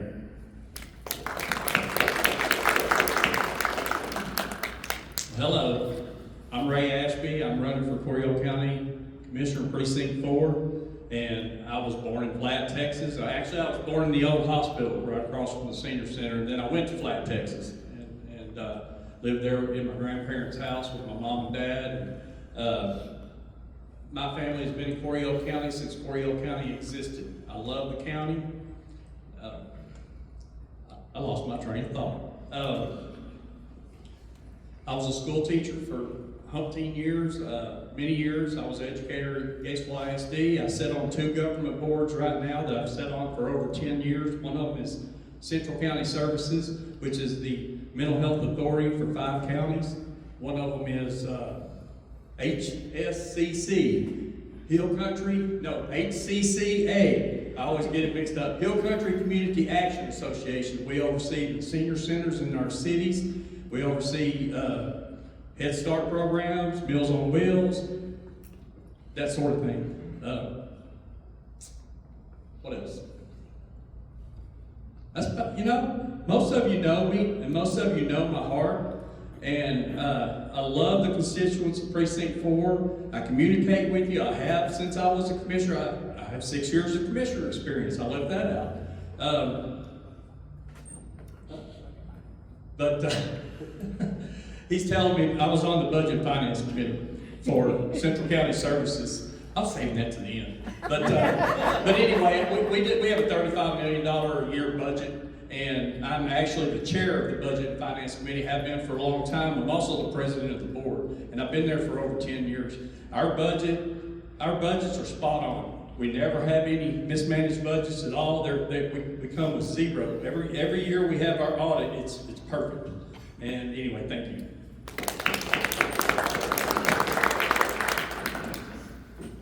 I'm Keith Taylor. I'm your current commissioner for Precinct 4.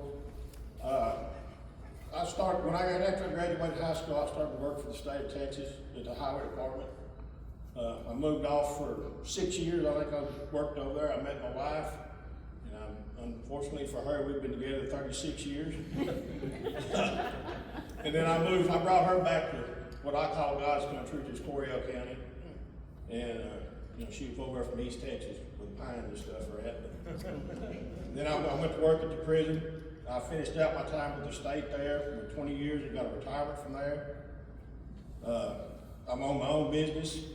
Actually, I'm on my second own business that I'm on. I've worked the other one up where we were running over $500,000 a year. Somebody come along and thought they needed it more than I did, so I let them have it for a price. And then I've got 3 kids. One of them is sitting back there. And they've blessed me with 8 grandkids and 1 more on the way. And I hope they stop. But they all live here in Coryell County. They work in Coryell County. And I appreciate your vote. Thank you. All right, gentlemen, first question. What do you think is the biggest issue facing the Commissioner's Court right now? Guess I got the mic. I'll go. Might as well. The biggest issue right now, taxes. Coryell County's notoriously been 48 to 52 cents forever. And there was a 3-year span before COVID, we were at 54 cents. When the COVID money came in, the Commissioner's Court prior to me started lowering the taxes, giving citizens a tax break. The problem with it is that I see happening, and that's why I decided to run this last term, is you can't go below what your average is, or you can't function as a county. When you lower it down from 54 cents and down to 37 cents, and when that money goes away, because it's only a 4-year deal, and then you make the court that's there now look like the bad guy. Because we have to put it back up to where we can pay the bills of the county. I guess that's about all I got. I'm locked up, he's flagging me. I know, that ADHD when he throws up the paddle up. Okay, everybody knows what I'm going to say. It's the overcrowding of the jail. It is costing us tens of millions of dollars over the last few years. This last year was 2.8 million out of our county, just paying other counties to house our inmates. We have to, that's the first thing we need to look at when we get in there. I don't know what that could be done now, but I do know that's the biggest issue, and that's what you asked. And that's really all I got.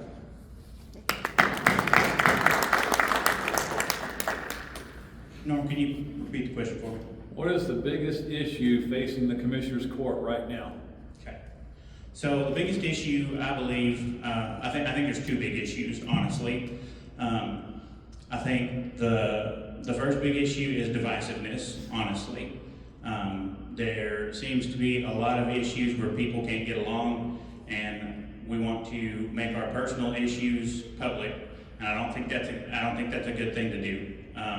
Whenever people can't get along, especially if you're in an elected position, you need to swallow your pride. You need to buckle down, and you need to work for the citizens. You don't need to make rude comments. You don't need to roll your eyes. You need to make sure that what you're doing is for the county, and it has nothing to do with your personal feelings. There's a lot of people that love me. There's a lot of people that don't like me, but I want to treat them all the same. Because I don't take anything personally. If you don't like me, I'm not for everybody. You can ask my wife.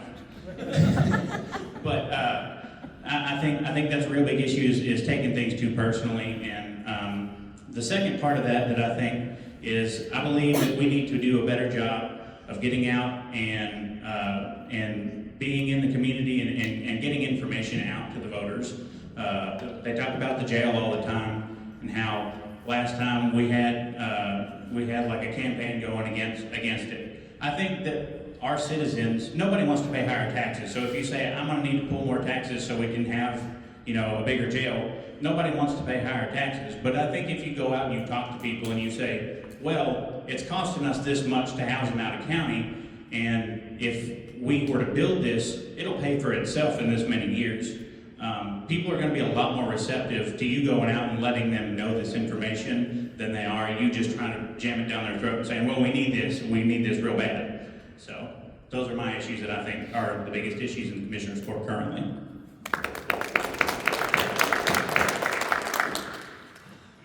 Wow, thank you, Norm. I'm just going to go ahead and address it. I believe it's the leadership at the top of our court. If you ask people who observe this court, there is no divisiveness between the four commissioners.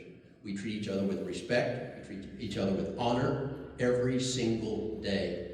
So until we get a change at the leadership at the top, and I know that you're going to say quit attacking somebody, but that is a fact, folks. But beyond that, I will reiterate on the jail.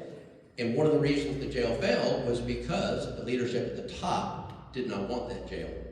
And so we have to have a court that will get together, put a plan together, and I will say a new jail will have to be a 100% will of the people. It will go out for a bond election. We must get the people to understand our plan. And there was some backbiting and some stuff that went on the last time. So we've got to get that together. And I just, I would hope and pray that I have that opportunity for a unified court so we won't have the divisiveness at the top. Thank you. Repeat it one more time, please. What do you feel like is the biggest issue facing the Commissioner's Court right now? I'm going to have to agree with everybody up here. I think they've all hit the hot topics. The taxes. We got to get the taxes right. I didn't agree with the lowering of the taxes. There was an artificial injection of money, and they used that to lower the taxes, in my opinion, to get reelected. And I don't think you should run an office like that. I think you need to run an office to do what's best for your constituents in your precinct as far as commissioner. The jail situation is horrible. We all know that. And I guess that's about it. Mainly the jail and the taxes. And I think that's it. Thank you. What's the biggest problem in the county commissioner's office? Is that what you said? Yeah, what do you think is the biggest issue facing the Commissioner's Court right now? I think there's several. I don't think there's just one. I think there's a lack of respect in there from the meetings that I've sat in. I think they all deserve respect. I'm not going to be a guy that kicks the can down the road. I'm not going to do like some of these others said. And what I mean by kick the can down the road is lower taxes in order to get in. Sometimes hard decisions have to be made, whether you're liked or not, and you may not be liked for that decision. But if we look at this from 30,000 feet above and look at it in a way where we've got to, the jail is still a problem, and I'm sure it's still overpopulated, so we need to plan for that now, and that's not going to be me. I'm not going to kick the can.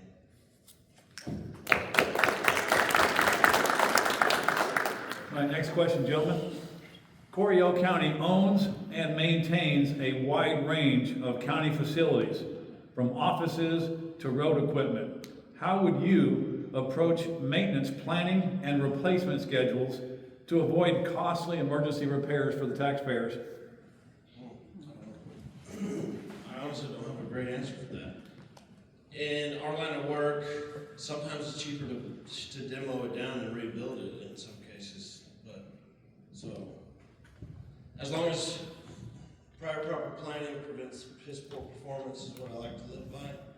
If you catch it ahead of time, it's much cheaper to fix it now than it is to when it becomes an issue and the whole building's leaking.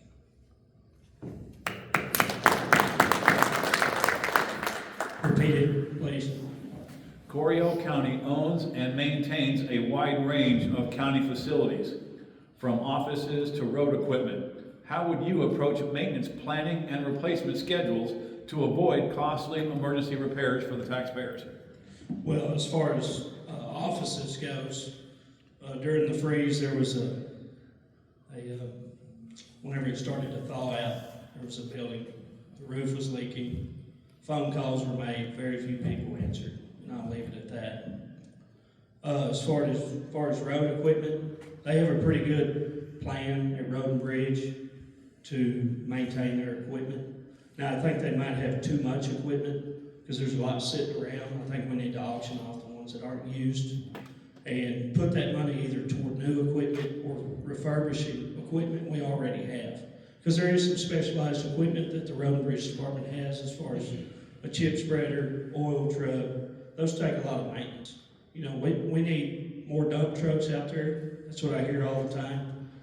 That makes our road building way more efficient. If we can haul it in-house and not have to pay somebody to haul the material for road building or haul off material, cleaning out ditches, demoing county buildings in-house to save money.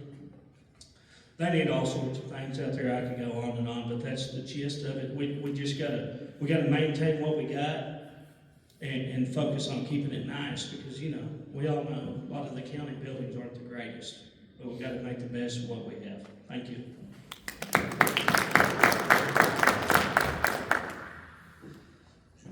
It's been said in different ways, but one of the things about becoming a county commissioner that any one of these guys would realize if they were elected is that you inherit things from the previous courts that you have to deal with.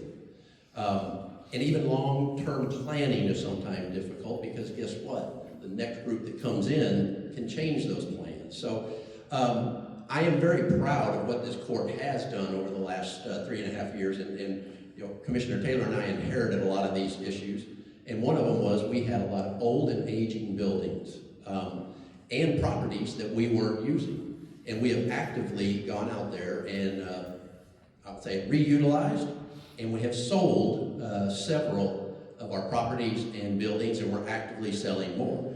And there's a purpose to that, is to not only take that out of the county, but to turn it over to businesses who are paying, you know, taxes. And yeah, no, I've lost train of thought. It happens every once in a while, even to a seasoned veteran sometimes. But yeah, we as far as I know. So regarding the leak in the building, I was very frustrated because I argued at this last budget session, and we took such a beating for that, and so we reduced and we reduced and we reduced. And one of the things that we did away with that I argued against, and that was the capital improvement fund. Traditionally, every single year, every court has contributed $0.015 to that capital improvement fund. Well, guess what? It wasn't put in this budget. Now where are we? We do not have the capital improvement money to repair the roof, so we're going to have to either take it from a different budget area or something else. These are some of the problems that we face. Thank you very much. Can you repeat for me one more time? Sure. Coryell County owns and maintains a wide range of county facilities, from offices to road equipment. How would you approach maintenance planning and replacement schedules to avoid costly emergency repairs for the taxpayers? So one of the things that I am about is building relationships. I want to build relationships with the people that are doing the work, all the employees of the county. I think they do a great job, but we need to make sure that we have good relationships with those people. They're in those buildings, they're using that equipment every single day. As a commissioner, I wouldn't be doing that, so they're gonna know better than I am.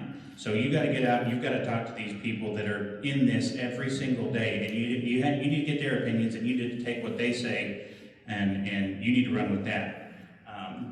Another thing that I like to do personally is I like to educate myself and grow. So the more experience I get, the more that I do, the more that I'm out there and learning from other people that are in these positions, the better I'll be prepared myself whenever this comes down the road in the future. So that's how I think that problem should be handled. All right, every building is different, every building is ran different, every department is ran different, so you gotta rely on your other elected officials and your department heads, and need some sort of maintaining list for each building, which would be different, and it needs to be reported when something goes wrong so that it can be fixed right away, and that's where the Commissioner's Court comes in. That we're in charge of the facilities and taking care of them. You should walk them, you should talk to everybody, ask if there's any issues and those sort of things. All the way from road and bridge to the Sheriff's Department to whichever building it is, you know. Used to hear the JPs don't have to worry anymore, they got a new building, but the old JP building has all kinds of problems, and I know the old jail is having all kinds of problems, and it needs to be dealt with quite often, and I think the Commissioner's Court's doing it now, I'm not sure, but one or two commissioners need to be privy to everything and need to be reported to them, and then they can bring it back to the court and get the problems fixed. Thank you. Sure. Coryell County owns and maintains a wide range of county facilities, from offices to road equipment. How would you approach maintenance and planning and replacement schedules to avoid costly emergency repairs for the taxpayers? Well, I'm gonna start off saying I'm not a micromanager. We've got Sheriff Williams sitting out there. He's elected by the people. He knows what goes on in the jail. He knows when something's wrong in the jail. So I rely on the elected officials to let us know what their problems are. We can't be in every office building and every day. As far as the road and bridge, we have Mr. Latham out there, and I don't know if y'all know him, but he is a guru with the numbers, and he keeps records. I think the first day he got out there, he still got the first piece of paper he wrote a record on out there. That's how accurate he is on all his records. So I have full faith in him. If not, then the court needs to do something about that. This is not a micromanaging position. This is a position to take care of the county, to pay the bills, and if there's a problem comes up, then it's our job to take care of it. But if we go out to every building and inspect them every day, you'd never see any of us. So that's the way I think about it. I mean, I don't think there's any other way to do it. If you're gonna be a micromanager, then you might as well take every title and put it on your hat and walk with it. Thank you. All right, next question. Hold on, Norm. You answered it first last time, didn't you? Yeah, but. Yeah, there's sliding it back and forth. We just been going. Yeah, they just been sliding back and forth. I mean, I'll pass it if somebody else wants to go. You're good. I'm right. I'm not a hog. County commissioners help set policy for county employees and departments. What is your view on staff retention, training, and morale within Coryell County government, and how should the commissioners support county employees? I say we support them 100%. If it does, if it's in their job duties to be trained, we need to send them to get them trained, because we want the best employees that are there. And if you've got employees that are well educated and happy, then you have a whole lot less worries. I think Rob mentioned just the camaraderie of the people, the bickering back and forth. If you stop all that, and by supporting your employees and educating them, you solve 99% of the problems, other than the money side. Okay, part of the employee's benefit package is 100% insurance. Is it still the same way? Kyle stepped out, is it still the same way? And then no, it changed, okay. We have a new company, so those sort of things have to be looked at. As far as the insurance goes, that's a big, big debt for Coryell County. Health and wellness for the employees is huge, and I don't know if the insurance company's doing any of that, but I would encourage them to do that and have programs for the employees and things like that. I know our pay is not, it's a little on the low side is what I'm hearing, but the benefits are a little on the high side, so it kind of equals out. And to keep them happy, I think you just got to stop the bickering and be pleasant in our commissioner's court and report, and it reflects on all the employees. I mean, we've got to get a cohesive court they can see us smiling and working and doing the things that we need to do, and I believe it'll just pass right on down to the employees and their morale. I intend on doing that, meeting every one of them, talking to them, asking if there's any issues, those sort of things, and that's what I'll do day one. Thank you.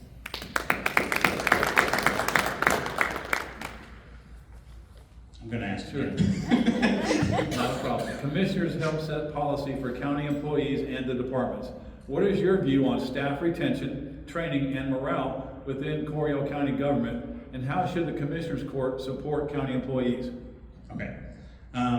So retention is a big thing. Anybody who owns a business, operates a business knows turnover is expensive. It gets real expensive real fast, because if you get somebody that you come in, you spend all the money to get them trained, and then they leave in 2 weeks, you got to bring somebody else in. You got to spend the money to get them trained again. You got to make sure that you're able to retain these employees that you have coming in. So you got to make sure that the hiring process is done well enough that you're getting good people to come in the first place. But then you also have to maintain their morale and make sure that they're happy with what they're doing. I think that as commissioners, we shouldn't be just speaking to the heads of the departments. We need to be speaking to everybody in the department. We need to make sure they don't have issues with the heads of their department, because that's going to cause issues. One of the other things that I know of is, the sheriff's department. I believe it's $45,000 is what the starting deputies are getting, and you can go around the block to Gatesville PD, get $10,000 more a year for essentially the same job. So we need to make sure that we're on par, we're competitive with our salary and with our benefits, to make sure that these people are well paid and they're happy and that they love what they do and that they're a part of this community, and that they want to make a better community for us. Especially if you're working for the county or even for the cities, you need to make sure that what you're doing is making you happy, but you also need to make sure that you're helping your community out in your service.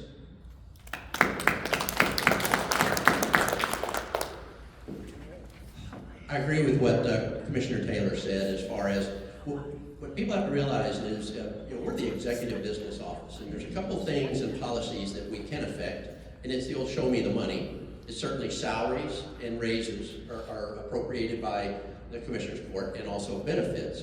But the real fact is out of those 23, those are elected officials. They're not department heads. These are elected officials that were elected by you to run their offices. The number one thing that the Commissioners Court does is we have those elected officials come in, they pitch their budget, and then we have some back and forth, and then we give them their budget, and they execute that budget throughout the year. We have very little say-so over what an elected official does as long as it's within their budget. That's the way the government is set up, and that's what we have to deal with. So as far as what we try to do, and thanks for mentioning that, because when Commissioner Taylor, and I keep saying this because we were freshmen, we both came in at the same time, we recognized that salaries were out of whack. We had our clerks were making $28,000 a year. That's less than $15 an hour. And so we did raise them up to 31. I mentioned this in the last forum. One of the things that we do, We give raises to classes of employees. So when we gave that raise to the deputies, it went from 40 to 45,000. That doesn't just mean that's the starting salary. That means every deputy, no matter how long they've been there or how short they've been there, gets that raise back up to raise them up to that level. So it's really easy to talk about that, but then every time we talk about giving raises, we get pushback from the public. So it's a very difficult situation that we're in. Trust me, we would love to pay everybody more, but we also have to look out for the taxpayers. Thank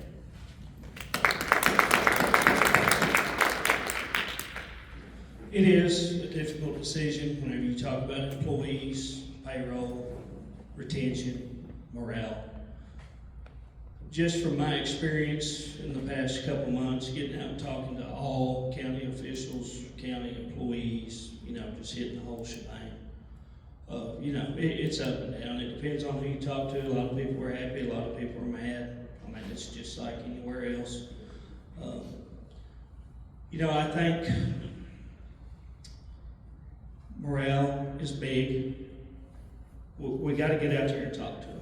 We got to get out there and talk to the employees and department heads, any elected official. We have to talk to everybody employed by the county, one way or the other. We need input. We have to get input from these people. The good, the bad, and the in-between.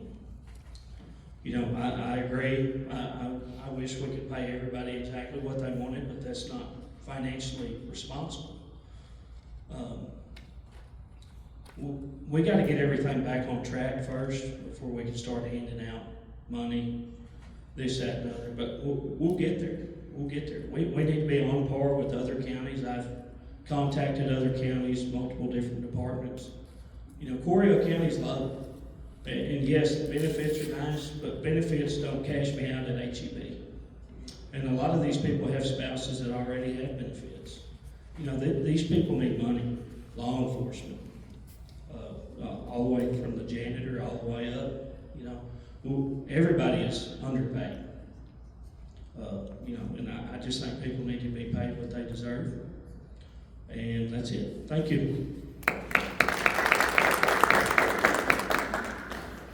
I think this question is a 50-50 deal. I think the people that elect these elected officials, they're a big part of that because there are some that go through a tremendous amount of turnovers. They have lots of people come in and lots of people go out. And I don't know if that's necessarily the commissioner's job to figure out what that problem is, but whoever you voted for, you need to think about why they're having such a turnover rate of employees coming through their office. I know there's some offices that don't have near the turnover rate. I've talked to some of them. They really enjoy working there. The money is not a huge thing. Obviously, they'd like a little bit more. But there are some offices that just can't work for some people in there. And I don't know if that's because of one person or multiple people. So I think it falls on the county commissioners as well as the people who vote for these elected officials.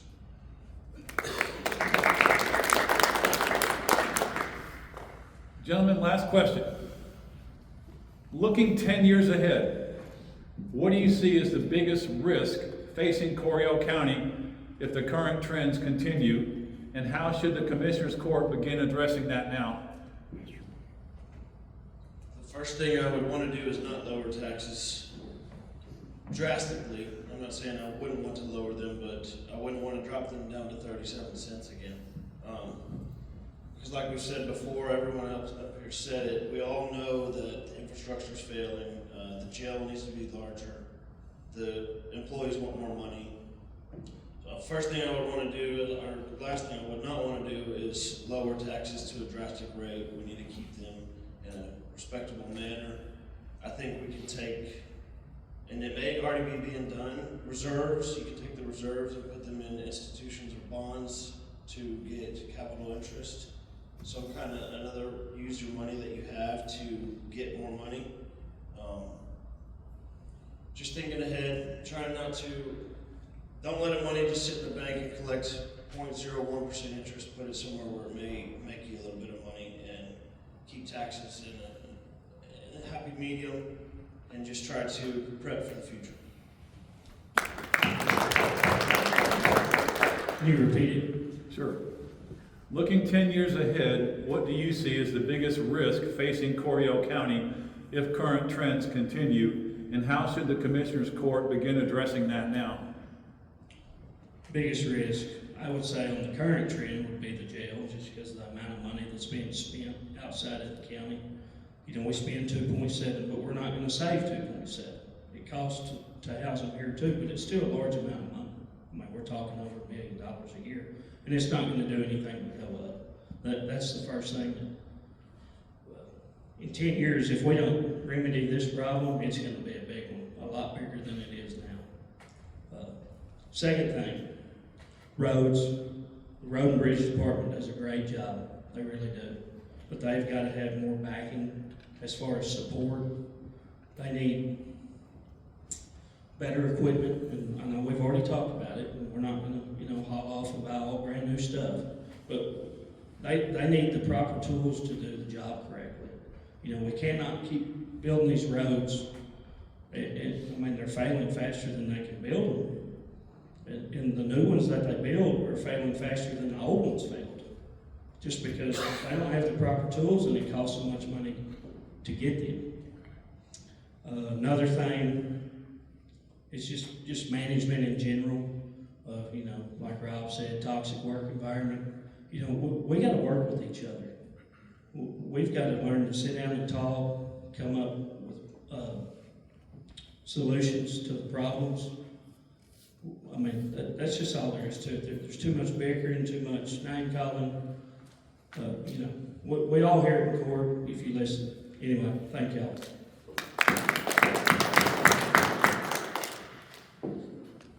I'd like to talk about positives. One of the positives that we had this year, and people have been saying that we spent $2.8 million on prisoner boarding this last year. No, that's what we budgeted. We actually only spent about 1.7, and I'm going to say it because he's here. That was because of the diligent work that our sheriff's department does, and in the jail, and also the addition. So we actually were $750,000 under budget on prisoner boarding this year. Road and bridge, yes, we have 640 miles of county roads, and maintaining and rehabbing those. But to rehab a road completely, to strip it down and redo it, it's anywhere between $100,000 and $150,000 a mile. That is according to our road and bridge administrator, because I am not an expert at that, so I rely on his information. So unfortunately, folks, those of y'all that are listening, it is about the money, and it's on the backs of the taxpayers. A new jail, more road equipment, raising salaries, every bit of that costs money. I will tell you that this county, and I did a little research, is right-sized as far as size. We have 2.8 employees per 1,000 residents. Other counties, now the ones I was able to find is the bigger ones, but they have like 20 employees per 1,000. We have 2.8. So we do run a very, very lean organization. We push our folks very, very hard. Each elected official gets everything they can out of them. So those are all positives. And so when you hear these things, you just talk to your neighbors and know that it costs a lot of money. If I found out one thing becoming a commissioner is how expensive it is to run a county. And we can talk about unfunded mandates, and maybe somebody down the road will talk about those. Thank you.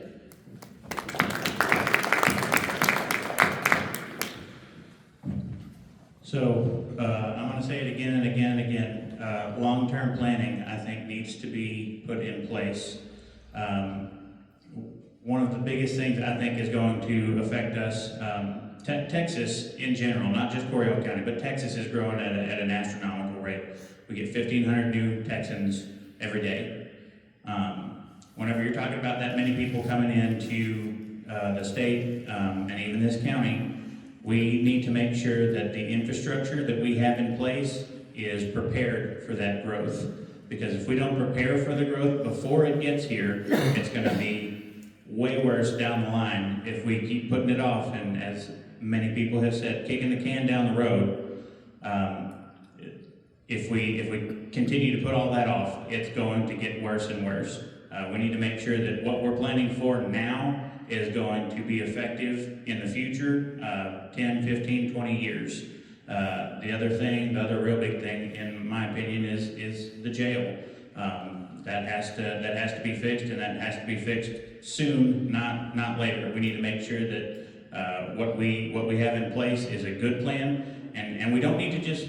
We do need it soon, but we need to make sure that we go through the proper channels to make sure that what we are putting out there is a viable solution that's not going to have anything that pops up later. You know, we can't have, well, we budgeted for this much and then now we've got an issue with this and we've got to, you know, spend a little more money on that. No, we need to make sure all the numbers are lined out. We've got to sit down, pen and paper, say this is what we're going to do and this is how we're going to do it. I agree with everybody. Long-range planning is what we need, and 10 years down the road, we need to be looking at it now. We need to meet with all, of course, the Commissioners Court has to work that out and come up with a good plan that we can pass down to the next commissioner that comes up and hand off the torch and tell them, look, this is our long-range plan. This is what we have in mind. This is what needs to happen in order to get there. That sort of thing. It's not happening. It hasn't really happened as far as when I was in there. The guy that left just walked out of the office and I walked to an empty office. And it was all up to me to figure out what to do and to implement those things. And the first thing I said was, I think we need to make some plans. We need to make some long-range, mid-range plans, and let's get to it. And that's part of the commissioner's job, also talking to the other elected officials and their constituents and getting their way in. It's very important to know what they want. You know, we need infrastructure really bad. So, you know, water, everybody mentions water. We have to have water, so that has to be on that long-range plan. I think we need it sooner than later, but, you know, we still have to put it there. Don't leave it off. And infrastructure for housing, infrastructure for subdivisions, infrastructure for they'll bring in more taxes, so it would lower your guys' taxes. If that's what the constituents want. If it's not, then the Commissioner's Court needs to say it's not, you know, and figure something else out. But big business, we don't have any. We need to bring in some big business. We need to work that out too. And that comes with planning as well with our, somebody mentioned our properties that we have or the county owns. Some of that could be offered maybe and things like that, but that's just long range. Thank you. Let me turn this back on. Looking 10 years ahead, what do you see as the biggest risk facing Coryell County if current trends continue, and how should the Commissioners Court begin addressing it now? The biggest risk, I think, is going to be the jail. Go back to the taxes, and that's where it's going to have to come from, and it's coming from the taxpayers. When I came into office in January of 23, the tax rate had been lowered so far that it was way below the sustainable average. If they would have just thought ahead maybe, and used the ARPA money and lowered the taxes just a little, I think I figured it up the other day, if they would have lowered it down to about 52 cents from 54 and used the ARPA money where it could have been used better. I know there's a lot of stipulation on it where you could and couldn't use it. It was almost $15 million that the county could have put in a bank to build this $31 million jail that they were having.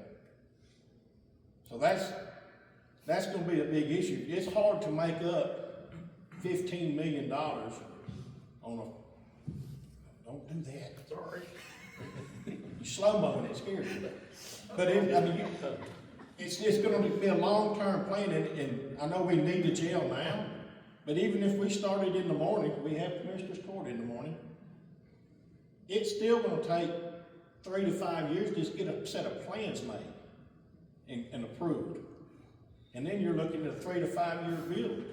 Plus you got to satisfy the state of it. So it's going to have to be a long-term plan to get it done, but I'm willing to do it. Thank you.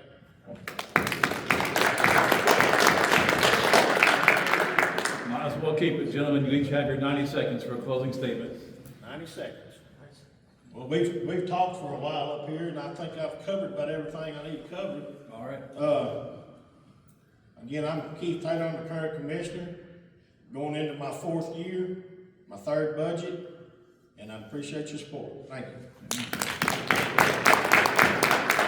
Okay, I'm Ray Ashby. I'm running for County Commissioner Precinct 4, and I will make a few promises to you. One, I will promise you 100% honesty, 100% transparency, and I will work my butt off to get our court cohesive and moving forward. There's a lot of things that need to happen, and I'm willing to put the effort in. I'm willing to educate the constituents on everything that's going on. I did it when I was in there. I used to do videos and things like that. I'll continue doing those things. We will get their input, weigh their input, and also another promise is the long-range planning. I promise you that we will come up with one, and we'll have one for you to look at, and I will pass it down to the next commissioner when it's his or her turn. Thank you.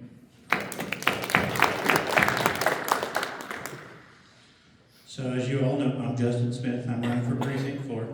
I would appreciate your vote. I just want you to know that I am doing this so that I can be a voice for the community. I want to be someone who goes out and who makes a difference in our community, who does some good. There's a lot of people that have agendas that they're pushing, the personal agendas. My agenda is not personal. My agenda is for the community. I want our community to come together. I want our community to be better, and to be able to support one another. I don't have a lot of experience in the government side of things. This is something that's new to me, but I'll end on what I said in my previous forum. God doesn't call the qualified; He qualifies the called.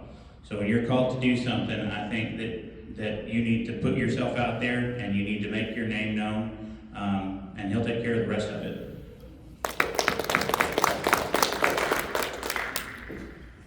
I remembered I forgot to do something when I gave my opening, and that was to give all glory to Jesus Christ, my Lord and Savior. That's what I serve every single day. Folks, I love my job. I love what I do. I think I'm good at what I do.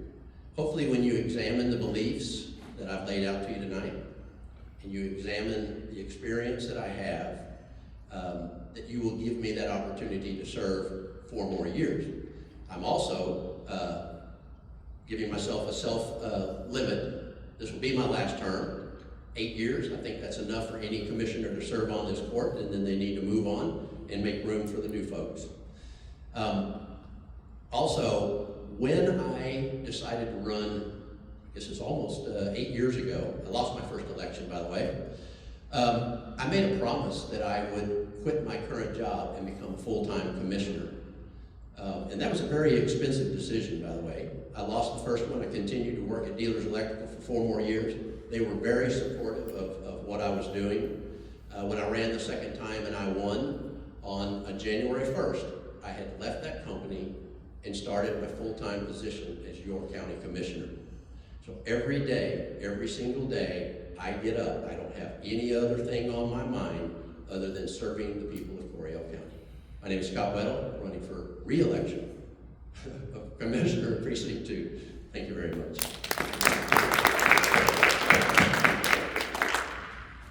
I'm Tully Meyer. I'm running for Precinct 2 Commissioner. I want to thank everybody for coming out, Norm putting it on, all the Republican Party people for being here.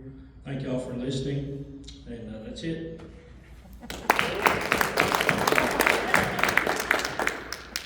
I'm Farron Nolte. We all know who the next judge is. I'd love to work with him. Amen. I love my country. I served in the Marine Corps. Nobody loves this country more than me, and nobody's going to work harder than me.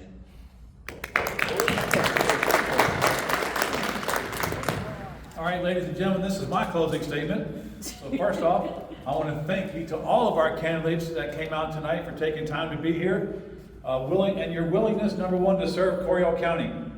Running for public office requires commitment, integrity, and a genuine desire to work on behalf of your neighbors. We appreciate each of you for stepping forward. I also want to thank everybody in attendance and those that are watching or will be watching for being engaged in the local election process. Offices like these don't make headlines, usually, but they have a real everyday impact in our lives in our county and the lives of the people that live here. My hope tonight is that this discussion has helped the voters better understand the responsibilities of these offices and the perspective of those that are seeking to serve. I encourage all of you to continue asking questions, stay informed, and most importantly, participate in the upcoming election and bring a friend with you. Drive safe, have a safe trip home. Again, thanks for coming out. Thank you. February 21st, Texas Event Station is our Lincoln Reagan dinner. Our guest speaker will be Lieutenant Governor Dan Patrick. There are a few tickets still left. And for you candidates, there's a couple of tables that are still left. Make sure you throw your trash away on the way out, please. Take your trash with you.